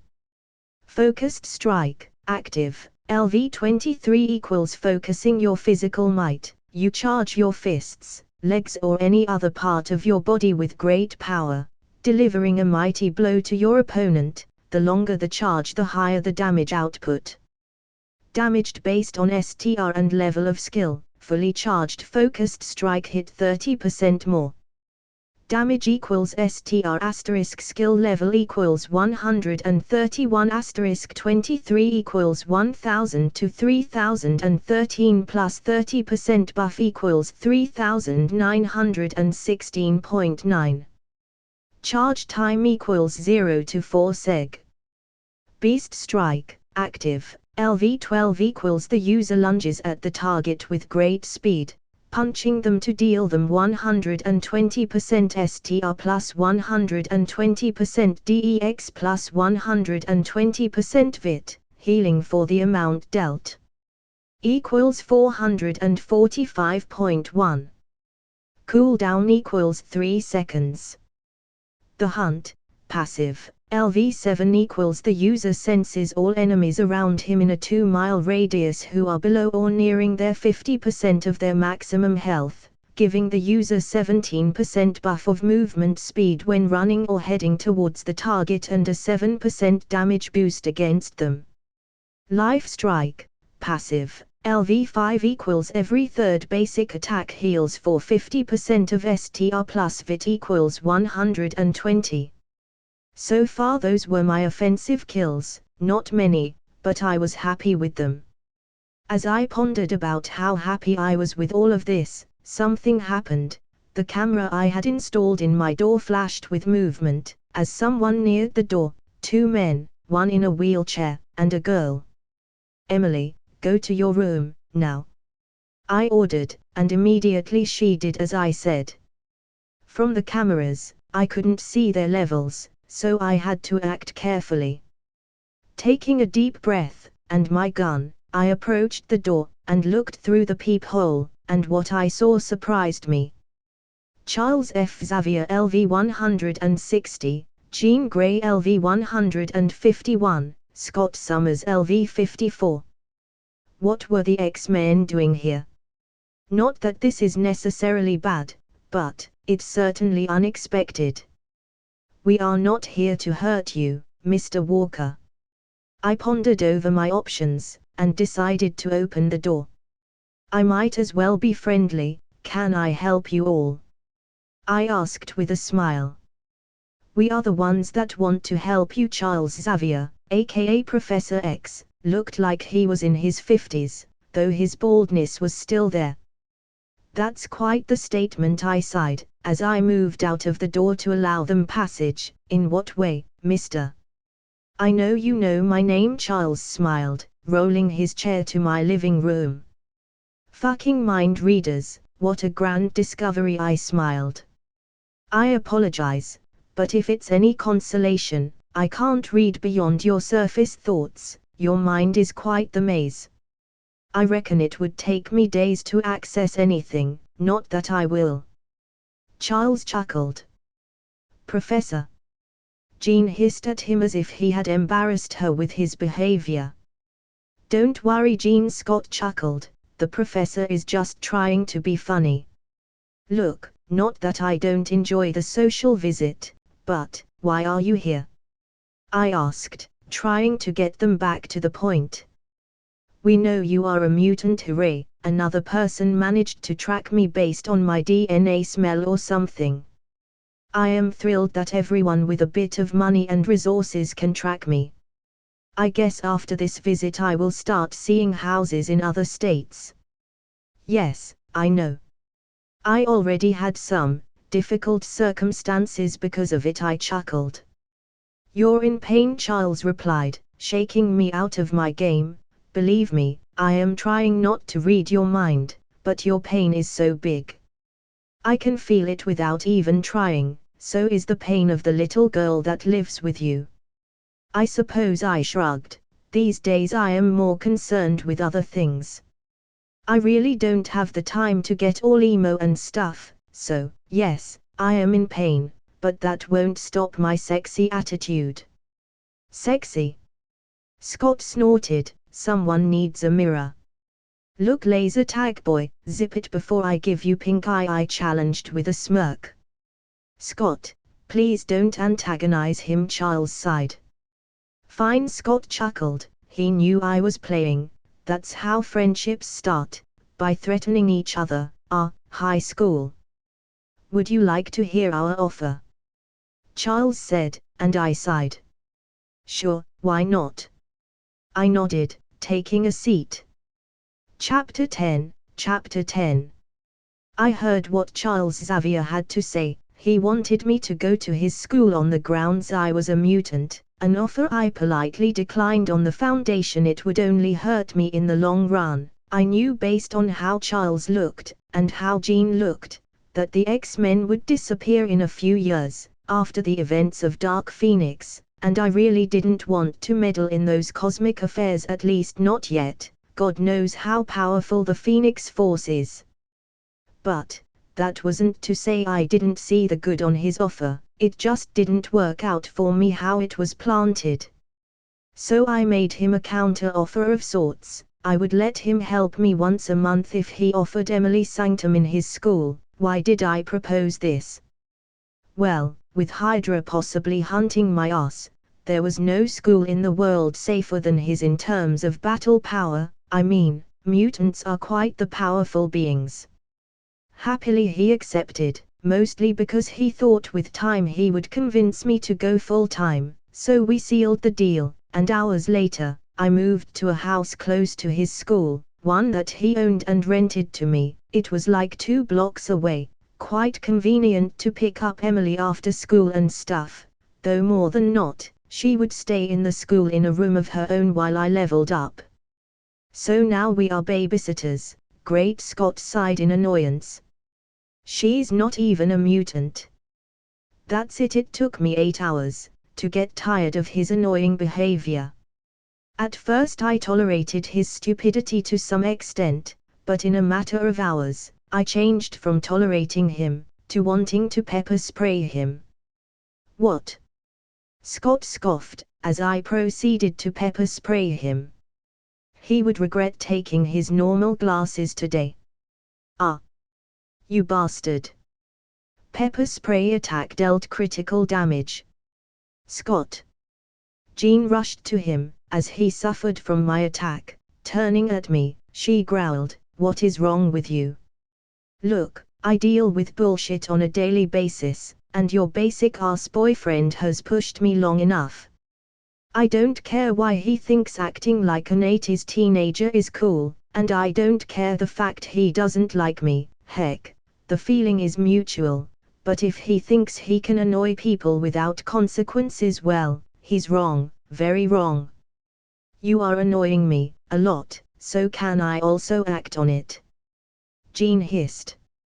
"Hey, be my guest," I shrugged. "He's been acting like an animal trying to contest for an alpha spot or something." My conclusion. "He's probably so insecure he thinks I represent a threat in terms of dating, and because of that has been poking me with a metaphorical stick, so, do your worst. You will pay for this." Scott, who had finally recovered, growled, as he stood from the ground ready to fight. "Children, stop!" Charles' voice boomed in the area. Fucking telepathy. I was defending my honor, and my daughter's honor. I regret nothing. I chuckled, as I saw the professor approach on his wheelchair. "Why are we even bothering with him?" Scott sneered. "He's not even committing to our cause like the rest of us, and still we have to babysit his non-mutant child. What are we now? The ex-babysitters?" "Scott, first of all, you are not babysitting anyone, the staff is." Charles sighed. "Second, Mr. Walker has things he has to deal with before feeling safe within our walls, things he can't share, things I won't force him to share, things I don't know, but I know are important. And third, the ex-babysitters, it has a nice ring to it. Also, why is her non-mutant state a problem on this equation? Scott, visibly shocked at the professor's answers, took a step back. It's not. I don't like how he's using us. Need I remind you, you guys came knocking at my door? I chuckled. That is also true, you see, Scott. I am fascinated with the reads I got from his powers, one of a kind, really. I don't even understand them, and besides, I feel like taking care of little Emily will do good for us.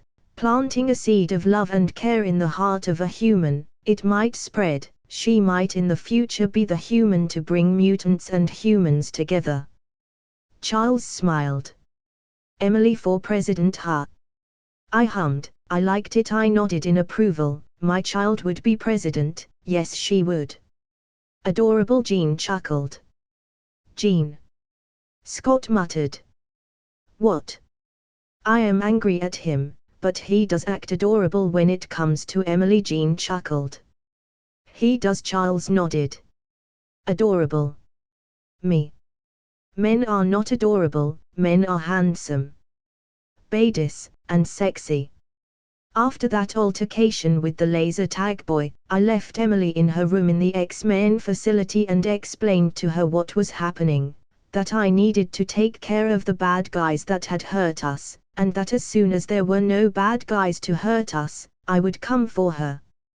As for what I would do now that Emily was relatively safe, well, I would grind my way to the top. I mean, I already had an idea of how powerful some people were, with Jean Grey and Charles Xavier being above the 130s, so I had a goal already in mind. The question now was, what would I build? Mage, warrior, summoner, what would define my path to the top? That was a hard decision, and the reason why I hadn't spent my stat points yet. I needed to find something that worked for me, a build that I would be comfortable with. Maybe I should take inspiration from Skyrim, or Final Fantasy, D&D. I hummed, deep in thought, imagining the endless possibilities of this endeavor. How fun! I could hardly wait. Chapter 11. Soon after I left Emily with the professor, I left to explore the states, doing any dungeons I found along the way, the majority of them being below my level, but one or two had been just right, level-wise, which was the sole reason I had been able to level up a few times during this short amount of time. Heck, I even learned a new skill, telekinesis LV10. Today, I was on my way to meet with Charles Xavier, for my monthly therapy session with him, as per our agreement. I was also going to see Emily. It had been around 2 weeks since I saw her, and I had promised to take her to the park after my session with the professor. Well, here goes nothing, I sighed, as I saw the X-mansion ahead. Turning the turn signals to the right, I took the path into the mansion, parking a few meters away from the entrance. I was waiting for you, Mr. Walker, Charles said telepathically as I entered his school. Never going to get used to that. It feels weird. Charles, please use your outside voice, I reminded him with a slightly annoyed tone, as I made my way to his office, walking past the mutant students without stopping. Mr. Walker, there is no need to feel annoyed. Think of this as a better telephone than the actual telephones. Charles' chuckles echo within my mind as I opened his office. Telephone. I snorted. I suppose you two share the same values. Privacy-wise, I chuckled, taking a seat in one of the many chairs of his office, close to his desk. That's just hurtful, Charles smiled, serving me a drink, whiskey on the rocks. My therapist giving me alcohol, I smiled. This is the type of therapy I like. Taking the drink, I took a sip from its contents, savoring every moment of it. If there was one thing the professor was good at, it was having good alcohol. I guess rich people have access to the best stuff after all. Let's start our session, shall we? Charles smiled, moving his wheelchair around, settling in front of me. Ask away, Doc, I nodded, putting the whiskey on the table to my right. Why do you think killing Hydra will set you free? During our first session, I had told him about Hydra, not because I wanted to, but because Emily was in danger, and as their guardians when I was not around, they needed to know. Well, because that's quite literally the case, I sighed. I worked for them, against my will for a while, you know that. At this I scratched the back of my head, remembering my time with them. They probably think I am dead, but the moment that belief breaks, I will be forced to run, for they will hunt me. But would killing them set you free? Charles asked once again, his eyes locking into mine. I understand the reason why you must or feel like you must kill them. Believe me, I do. I have had a friend that would wholeheartedly share that sentiment with you, and to a degree I can understand the need of your quest. But my quest is, would killing them set you free? Free of your pain, your hate, your suffering? I laughed. No, I suppose it would not. What they did to me will forever be a part of me, but don't think I will let that define me. I will kill them not because I feel it will set me free, but because they need to die, I sighed. They are monsters, Charles, real monsters. They experiment on humans and mutants alike, tearing them apart, piece by piece, rebuilding them in their image. They are the worst facet of humanity as a whole. Such a terrible fate, Charles sighed. You know, Mr. Walker, I am very much against killing. I feel every time we kill someone, we take a step back in our evolution, a step back in our long journey towards acceptance. But this goes beyond that, right? Sometimes killing is the only option, I sighed, rolling my eyes at his greater good bullshit. They are a disease, and I am the cure. I suppose in a way, that is also true, Charles sighed. But at what cost? Do get all sad, I chuckled. If I kill Hydra, the government will love mutants. They hate Hydra more than they hate us. Well, that is if I reveal myself to the public, otherwise they will never know it was me. I know, it's just that I don't want people to accept us for such reasons. It would set a bad precedent. Some would love us, others would fear us, and some would see us as simple weapons, Charles replied. Did you get your title out of a cereal box? I snorted. That's already the case. Some love us, some hate us, and some only see us as weapons. You are really out of touch with what is going on in the world, right? Perhaps I am, but I know what this usually leads to. I saw a friend walk down the same path you are walking, and he didn't accomplish anything, but isolation. God. Fucking. Damn it, when will this bald fucker stop comparing me to Magneto? I do not want to kill humanity as a whole, but Hydra, who the fuck loves Hydra? Who the fuck cares about Hydra? Look. I am not Eric, I replied, much to his surprise. Yes, I know who he is, and frankly I am insulted you compare me to him. Unlike him, I only want to destroy those who will destroy me if don't destroy them first, and frankly I know this is but our second session, but I don't think you are in any position of telling me what is or what is not morally right, considering you do nothing to help those who are really suffering. Insulted, Charles took a deep breath, calming himself. I do what I do, for the sake of our kind. Where were you when they torture me for months, breaking my bones, spirit and more? Where were you and your high standing? I asked. Where were you when hundreds of our kind were killed on their bases? I sighed. I don't blame you for not saving me, or them, but please get out of that high horse. Life is not as black and white as you think it is. There are grey lines, where people like me have been forced to reside, and in those lines, there is no other option but to fight, or die. What will Emily think? Charles asked. Would she understand what you are doing? At this, I growled as I slammed my fist into the chair, breaking the wooden chair in half. You think yourself so smart, You think yourself so righteous about the truths of the world, and yet you try and use my own child against me. By all means keep walking down that path, Hydra did. I wonder how that worked for them. There is no need for threats, Mr. Walker Charles replied. That was no threat, I snorted, taking my whiskey, but seriously, until you actually have a solution to my problems that doesn't require killing, please do shut up. So far your self-righteous bullshit is nothing but political propaganda, all talk with no results. Very well, at least you, unlike Eric, are open to other paths, albeit reluctantly, Charles muttered. I will try to find a path that ensures your safety, and Emily's. Charles. Before I could reply, the door to Charles's office was opened in a violent mode. As Raven entered the scene, we have a call from the President. Mandatory quest equals the Phoenix Force. Objective equals the X-Men are about to face their most formidable and powerful foe. Cosmic forces come into play, and the very fabric of reality is at a risk. Help the X-Men during this mission, fight for the Sake of the world. Reward equals 5 million EXP, $500,000. Failure equals death, Earth's destruction. Goddamnit! I muttered.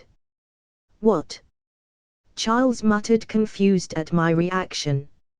Look, I know it is your time with him, but... Raven started, but I stopped her midway. I will help you guys with this mission, I hissed, pretending to be happy. How do you know?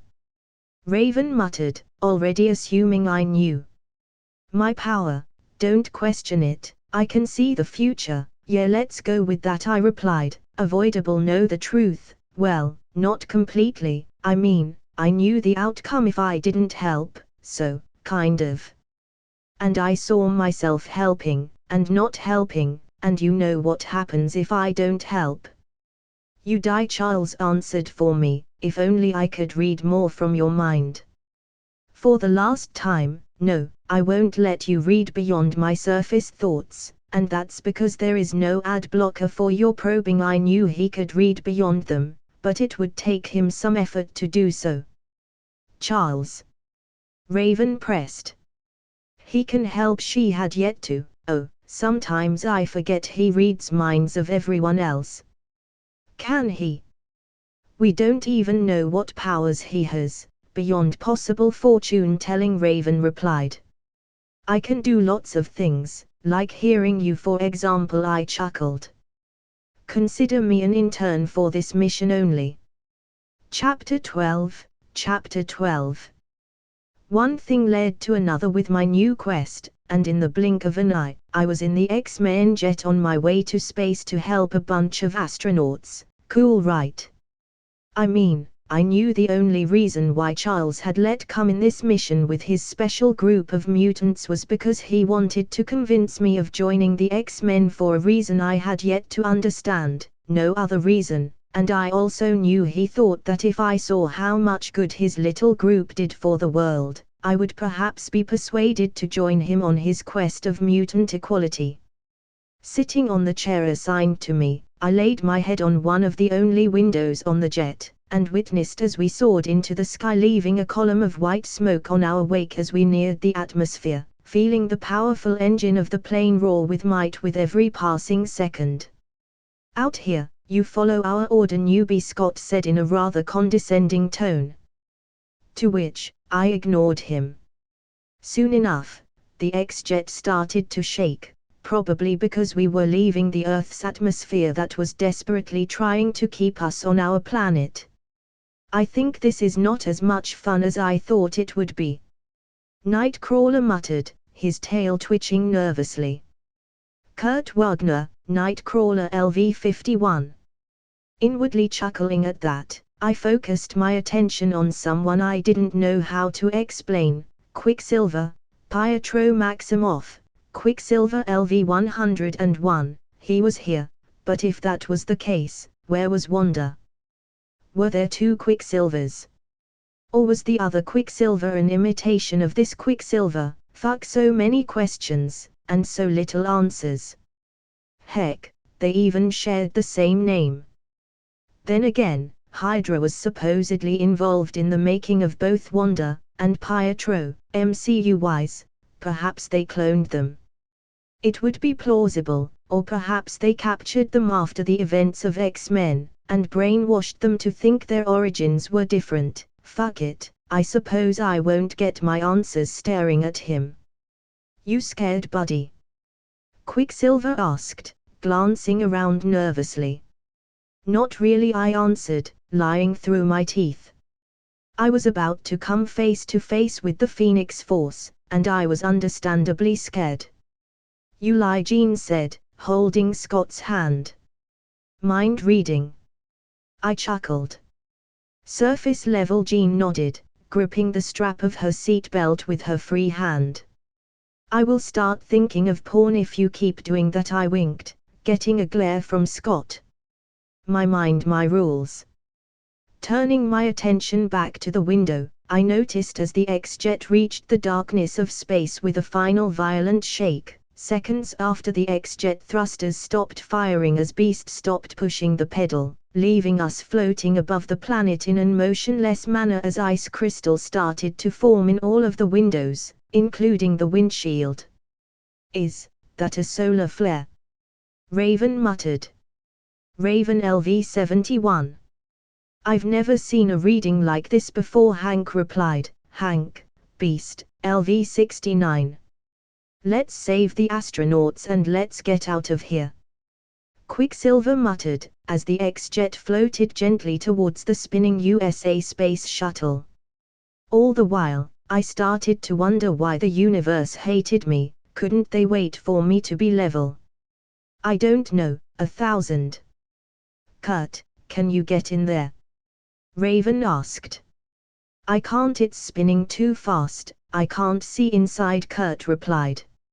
Scott, I need you to blast that thruster, Raven sighed, turning to Scott. Slow down the spin. Nodding, the seat where he was seated moved to a room underneath the one we were currently in. Is it wise to blast an already broken spacecraft? I muttered. We don't have any other choice, Raven replied. Soon after she said that, a laser was shot into the shuttle, effectively slowing its spinning motion down. Kurt, take Peter, go. Raven ordered, and immediately after, Kurt and Pietro teleported out of sight. The space shuttle is losing oxygen, I said. I mean, the thing looked like a party balloon dying. Storm, seal those cracks. Raven nodded. Taking a deep breath, Aurora Munro, Storm LV-102, did as she was told, her eyes turning white in the process. Creepy.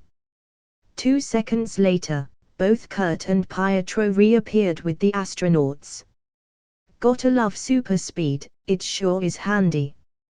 That was fast, I whistled, wondering why I had come to this mission. I mean, in retrospect, this was not the event I had to stop. I could have skipped this.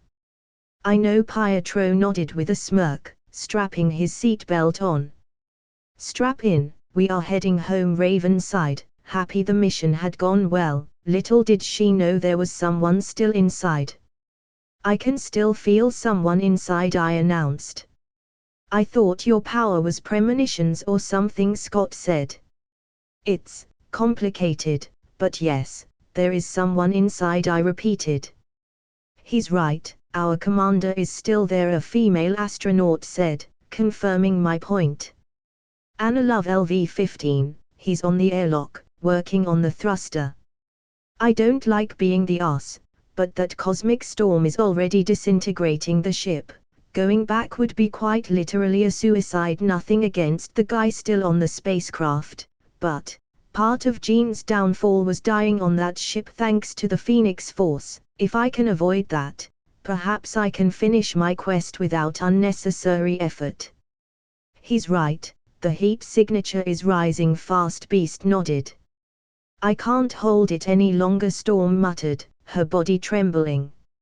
I'm sorry. Raven muttered, but we gotta get out of here. strap in. Yes, Raven has a brain. Before I could actually rejoice in things going my way, Mr. High Horse invaded our minds. No, Raven. No. We're not leaving anyone behind, remember our duty. Surviving is also important, I hissed with a strained smile. Nothing against their commander, but we saved the majority. I don't know why I said we, I have done nothing but watch. Alex's risk, going back is a suicide, and I am not putting this team in any more danger. I am loving Raven more and more by the passing second. I know he has a point, but what about their team? Fucking manipulator, I swear to God, I will slap him. Jean and Mr. Walker can hold that shuttle together. Say what now? How did you? I muttered. I had learned that a month ago inside a dungeon, how to move things with my mind. How the fuck did he? That bastard is watching me. I know you have telekinetic powers, Mr. Walker, Charles added. You can help Jean, you can save lives. I can also shove a boulder down your throat for spying on me, I hissed. That for later, but for now, please help Jean save that man, Charles said, and I sighed. If something happened, I would simply teleport inside one of my dungeons, but then again, why risk it? You overestimate my powers, I cannot much lift a single person. I am versatile but nowhere near as powerful as Jean, I replied, dismissing the idea of helping her. You know you can do anything you set your mind to. Yeah, that's not how things work, you bald bitch. But you can tell me where he is. Fuck you, Kurt. Fine, but if I die, I am haunting your asses, I sighed. Also, I am gonna stick with you. I knew Kurt managed to escape the Phoenix storm, so with him I would stay. They have a minute. Beast shouted, and in the blink of an eye, Kurt teleported us to the braking shuttle. As Jean started to reassemble the ship with her powers, Kurt looked at me and asked, where? Down there, 30 meters to the left. Eager to leave this place, I answered, my hand planted on his shoulder. Nodding, Kurt teleported to where the commander was, and grabbed him, teleporting us back in front of Jean. But before he was able to grab her, the cosmic storm suddenly moved faster, reaching the spacecraft in less than a second, blasting Kurt, the commander and I against one of the walls, and for a brief moment before Kurt teleported in panic back to the X-Jet I saw it, Phoenix Force LV. I hate you all, I muttered, gasping for air. That little love tap the fucking cosmic being had delivered on my body had depleted me of my mana and some of my HP. Where is she? Scott demanded, and once again I ignored him, for apparently the Phoenix Force wanted Jean. I mean, why else would it suddenly double its speed? I'm sorry. Kurt apologized, his claw pointing to the spacecraft. Brace for impact. Beast shouted, while I drank a mana potion, ready to leave this place into a dungeon should the necessity come to happen. But before the Phoenix Force came to claim our booties, their booties, the flare coming our way changed course to the USA spacecraft. Standing up, I focused my attention on the spaceship, as I saw Jean's HP begin to drop non-stop, the entire cosmic storm tearing her atom by atom. And when her HP reached the 0%, the entire spacecraft exploded. Perhaps this was one of those absolute points in time. What if, Marvel said, Jean becoming the host of the Phoenix Force? Jean Grey LV 151. HP equals 0%. Jean Grey LV 151. HP equals 1%. Jean Grey LV 151. HP equals 3%. Jean Grey LV 151. HP equals 7%. Jean Grey LV 151. HP equals 15%. Jean Grey LV 151. HP equals 33%. Jean Grey LV 151. HP equals 57%. Jean Grey LV 151. HP equals 76%. And so it begins. Awesome. I feel like a golden fish about to square up against a fucking shark. Maybe I can be a shocking hazard to this cosmic shark. Chapter 13. Chapter 13. After my live-action recap of the beginning of the Dark Phoenix in space, I was left to think, what would I do next? In space, I decided to simply be a spectator of this unique event, someone to observe the circumstances evolving without interfering, because I knew I couldn't really interfere. I mean, what was I supposed to do? The Phoenix Force was a sentient cosmic being, a god with powers beyond my comprehension. Had I actually interfered, and avoided Jean going there and absorbing that, the Phoenix Force would have simply followed us, because it wanted her. From birth she was already connected to the Phoenix Force, and with this, her connection had grown, turning her into the one and only host of this particular cosmic entity for this universe. What am I supposed to do? I sighed, reading the quest over and over again. I mean, how the fuck was I supposed to avoid the end of the world? All of this was well beyond my paycheck, and to make matters worse, the quest was really vague, like, what was my role, what part did I had to take part in? As I tried to make sense of this and find answers in my issue, someone tapped me in the shoulder. Turning around, I saw no other than Aurora standing behind me with a smile. You seemed stressed, Aurora Munro, LV 102. That's selling it short, I laughed. Is there anything I can do to help? Aurora asked. Not really, I sighed. So, what you doing here? I asked, changing the subject. Well, we are having a party to celebrate our success, and I thought you might want to come. A party right now? I don't think that's a good idea. I don't know, maybe. I replied.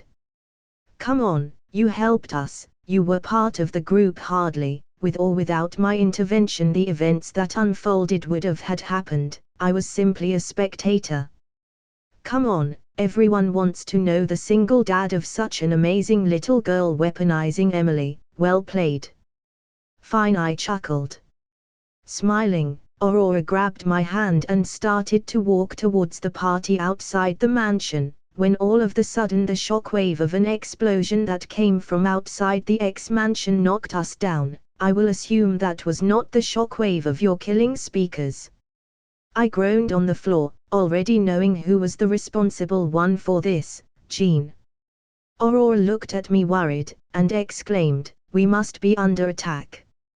Hardly, I sighed. I know that psychic push. It was Jean. Are you sure? Aurora asked, the worry on her face still there, albeit lower, and I nodded. Let's go, I said, standing up and running to see how Jean was doing, all while I pondered if I should let them know what we were dealing with, or not. After all, I had no idea what sharing that information would do in the great scheme of things.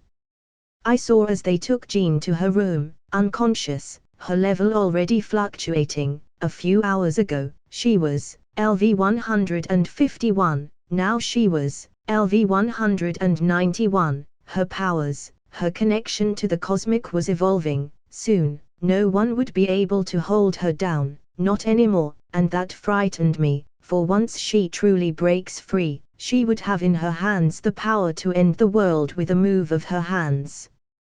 For a moment, I even considered killing her, right there, when she was at her weakest, but the fact remained I didn't know if she could be killed at all. The Phoenix Force was called that for a reason. It could destroy and rearrange atoms at will, and there was a big chance the cosmic entity would save her, and an even bigger chance she would kill me afterwards. Is she okay? I heard Aurora ask Scott, who nodded in worry. She's stable, according to Hank, but I'm still scared something is wrong with her, maybe that flare did something to her. Scott said, as I inwardly chuckled, if only he knew how fucked we were, and that our destiny all depended on how good a fragile teenage girl would take all of this. I guess there is a good side to this. If I survive, fighting the likes of Thanos will feel like a summer day in a spa. At least he is no god, on a Titan, a mad one. Though Alex, the sweet little voice of my adopted daughter, got my attention, she was in her pajamas, holding her teddy bear tight, and judging by her expression, she was scared. Probably the shockwave of Jean's tantrum woke her up. Is everything all right, sweetie? I asked, walking up the stairs to her. I heard an explosion, and thought they were coming for us, so I hid until I could find you. Well, now that breaks my heart. Are we safe? We are, I lied, carrying her in my arms. Now, let's go to your room. Okay, Emily nodded. Well, that's just precious, Aurora commented. I suppose, I chuckled, running my fingers through Emily's hair. Hey, don't feel bad, chicks dig that. The loner type with a heart of gold. I might even be at risk here, Aurora chuckled. Ha ha, I laughed. Funny. With that I left to Emily's room to read her a story. Alex, Emily muttered. Yes. I replied with a smile. Is she your girlfriend? Not gonna lie, I almost choked at that. No, besides, I would never get a girlfriend without letting you do her background check. I winked. I can't date anyone without your seal of approval. I added with a small smile. Well, I like her. She reads me stories, and does magic for me, like drying my hair with her hands or making ice for my soda. Emily smiled, as she started to go into detail why Aurora was the best, alongside Raven. Not even 7 and she's already trying to marry me to someone. They sure grow fast. Chapter 14. Next morning, I was awakened by Aurora Munro to help them retrieve Jean, who had run away during the night. Taking a deep breath, I decided to help them, this time for good. Maybe if I stopped Raven from dying in the following events, things would change. I needed them to change. I was not ready to die or have Emily die on me. Inside the X-Jet, I began to plan for every possible scenario, and how I could act upon it. I knew Jean was stronger than me, even without her connection to the Phoenix Force, meaning right now she was totally out of my league. But even in my own weakness, there were still things I could do to achieve my own personal quest, saving Raven. That was my only reason for being here with them right now, I mean, retrieving Jean. Laughable, right now she was at a level she could take us all. You know something, Charles said, getting my attention. Your mind is agitated. I can feel it. I am understandably stressed, I shot back. Jean is powerful, and now according to you, beyond your control, so you can understand my agitated state. I added, reminding him of what he had told the team before getting in the jet. No, you know something we don't, I can feel it. Charles pressed, getting everyone's attention on me. How about we focus on what you did and know, that Jean herself doesn't know? I growled. This conversation was getting out of hand. What do you know? Scott demanded. Rolling my eyes, I ignored him, when all of the sudden, I started to get a headache, and from my side view saw Charles staring at me, his left hand on his temple. I don't know what you know, but if it can help us save Jean, I need to know, so open your mind to me, and this won't hurt. Each passing second, the pain I was feeling started to grow stronger and stronger, to the point I felt I was back with Edward in that lone room within Hydra. You think, I hissed, pain throbbing in my head like a knife on the heart, bleeding with each passing second, that I will bend to you. I didn't bend to Hydra, old man. I will not bend you. Angered, I started to make my way towards him. I'm sorry, but this all goes beyond my promise to you. I need to help her, and I know you know more. I can feel it. Before he could continue, before I could reach him, planning to stab the man on the eye, Raven stood up, and slapped him with enough power to shake him off my hand. Heck, she even drew some blood. Charles, that's enough. Raven said, her tone cold and angry. After we solve Jean's situation, I am gone, I growled, feeling Charles' grasp on my mind disappear, and thank the gods I don't want to kill you, not because I don't want to, but because you are not worth it. As if you could, Scott scoffed.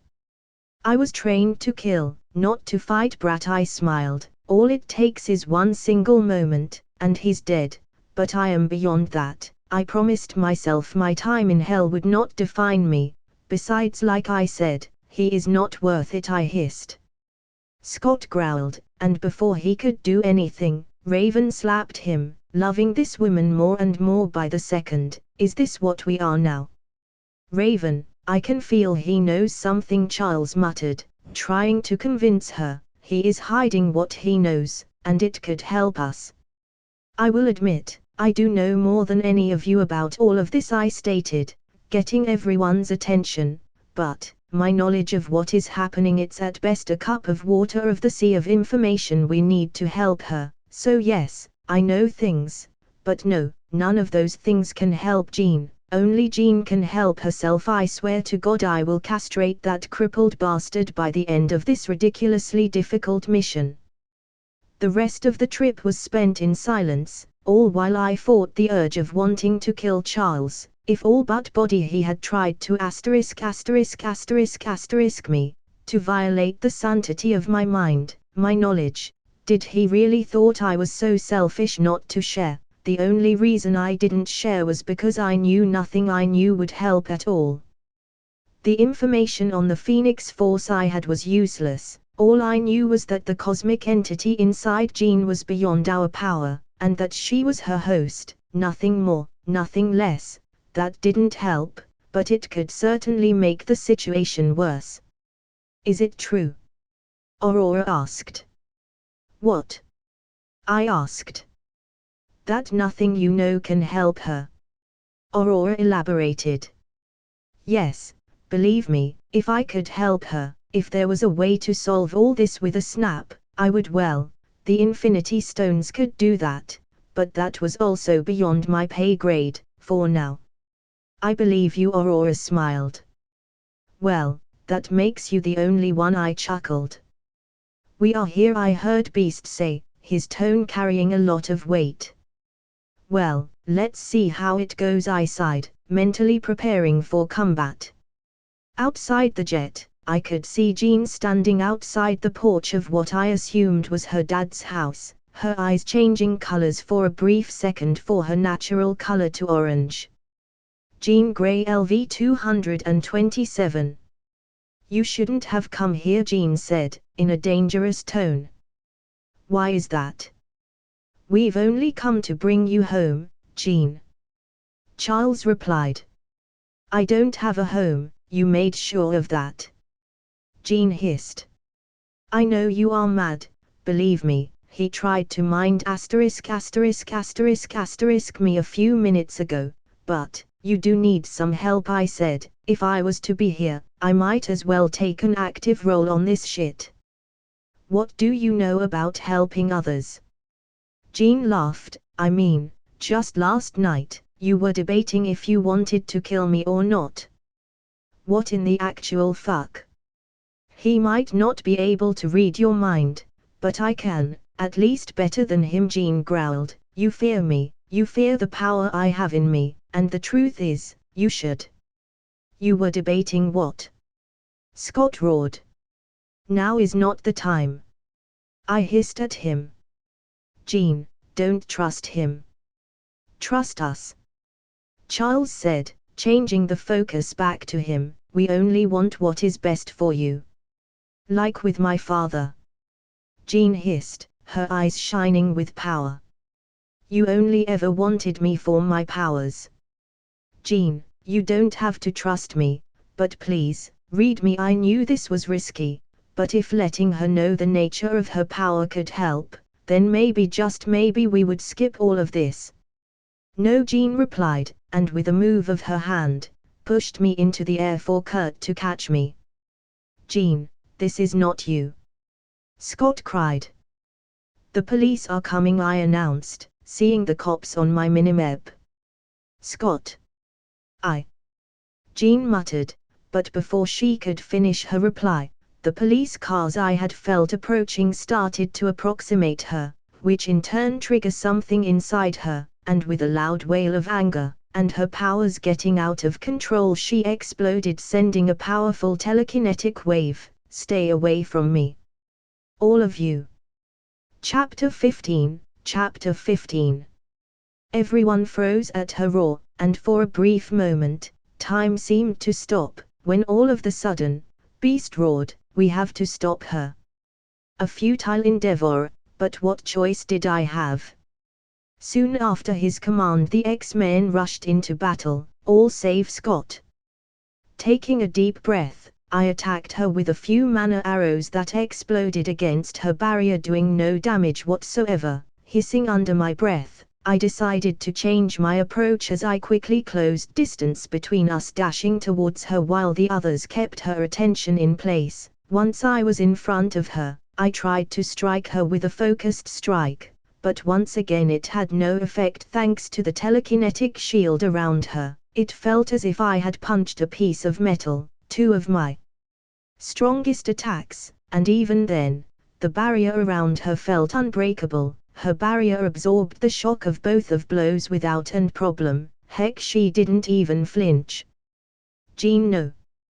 Before I could even wonder what that shout was meant to avoid, I felt Jean grab me with her telekinesis and throw me into a car parked near her. Then before I could process that, I saw an entirely different car falling on me. Fuck, I hissed, as I used my own telekinesis to move myself out of harm's way, which was frankly the only option I had. After all, I knew fighting her telekinetic hold was way beyond my current power, so with her it was best to avoid. That's enough, Jean, Aurora said, throwing a few lightning bolts at Jean, who effortlessly deflected them to the sides, destroying two houses. Insurance here must be hella high, I chuckled at my own joke, firing a few mana arrows at her. Jean, this is not you, Raven shouted, tears threatening to fall from her eyes. Leave me alone, Jean screamed, sending everyone around her flying with a powerful telekinetic shockwave. Crashing against the X-Jet, I sighed as I looked over my HP. She truly wasn't trying to kill us, which was good. If she was, I would be dead by now, but so far, I have received more damage during my Hydra escape than here. Then again, if the car sandwich move she was trying to pull had been successful, well, let's not think about that. I have a clean shot, I'm taking it. I heard Beast growl as I jumped off the X-Jet, but before he could actually take the shot, Charles froze him, meaning Raven's death was coming. I'm sorry, Hank, but I want Raven to have a chance. Charles sighed, paralyzing not only Hank, but also the cops that just now were about to try and do something. Jean, please come back home, Raven started. I told you to stay away, Jean said, looking at her with pleading eyes. I am never going to go away, Raven replied with a small smile. That's what a family does. If you keep doing this, I will end up hurting you guys, Jean muttered, her voice breaking. I am not afraid of you, Jean, I will never be, Raven replied, approaching Jean. At this, I started to move without anyone noticing it, nearing the two individuals, while hiding under the debris. From afar, there was no way I could save Raven. I needed to be close, I needed to be able to push her out of harm's way. Just leave me alone, please, Jean begged, tears forming on her eyes as she gripped her head in pain. Jean Grey, LV 234, Jean Grey, LV 235, Jean Grey, LV 238, Jean Grey, LV 245. Jean, just focus on my voice, Raven said in a soothing tone as she stepped closer. We're going to get through this together, because I will never give up on you, never, Jean. This is what a family does, we take care of each other. Toretto will sue her, I inwardly snorted at that, destroying any sharp piece of wood on my path to avoid the future impalation. Stop. And it happened. With a violent wail full of pain and agony, Raven was sent into the air, flying like a test dummy to where I was waiting for her. Taking a deep breath, I used my telekinetic powers to slow her down, but this did close to nothing, as Raven crashed against me, and we were both sent flying through several houses, stopping at, I would like to say, the fourth house. Jean. Raven muttered, her body without signs of impalation. Yai. Yai. I groaned, coughing a mouthful of blood. Alex. Raven muttered, her eyes fixed in my stomach. I got impaled, didn't I? I asked with a painful chuckle, my eyes drifting to my abdomen, seeing a metal bar protruding from it. I think it's maybe the shock of it all, but I don't feel as much pain as I thought I would. Don't move, don't talk, or you'll bleed out. Raven muttered, her hands shaking. At that I chuckled, it's okay. I am quite durable, I smirked, looking at my HP, 486/11550 and dropping, not as bad as I thought. Good thing mobs in dungeons drop HP potions, otherwise the bleeding effect would kill me eventually. Now, help me move so that I can heal. You have regenerative powers? Raven inquired, helping me unimpale myself. Kinda. I answered, grabbing a few potions from my inventory.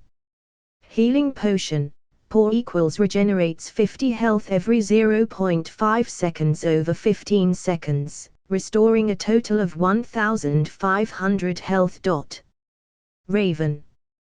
Beast shouted, his tone full of despair. The beauty is okay, Beast, I shouted, consuming the potions. God, I am glad I didn't use this. What is that? Raven asked, seeing in shock as the wound of my abdomen disappeared. My abs? I asked, tilting my head. No, the red stuff you just drank. Raven elaborated. Kool-Aid, I replied with a smirk. You just got impaled, and the first thing you do is drink Kool-Aid?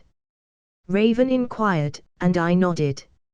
A man is entitled to drink whatever he wants. After that I chuckled.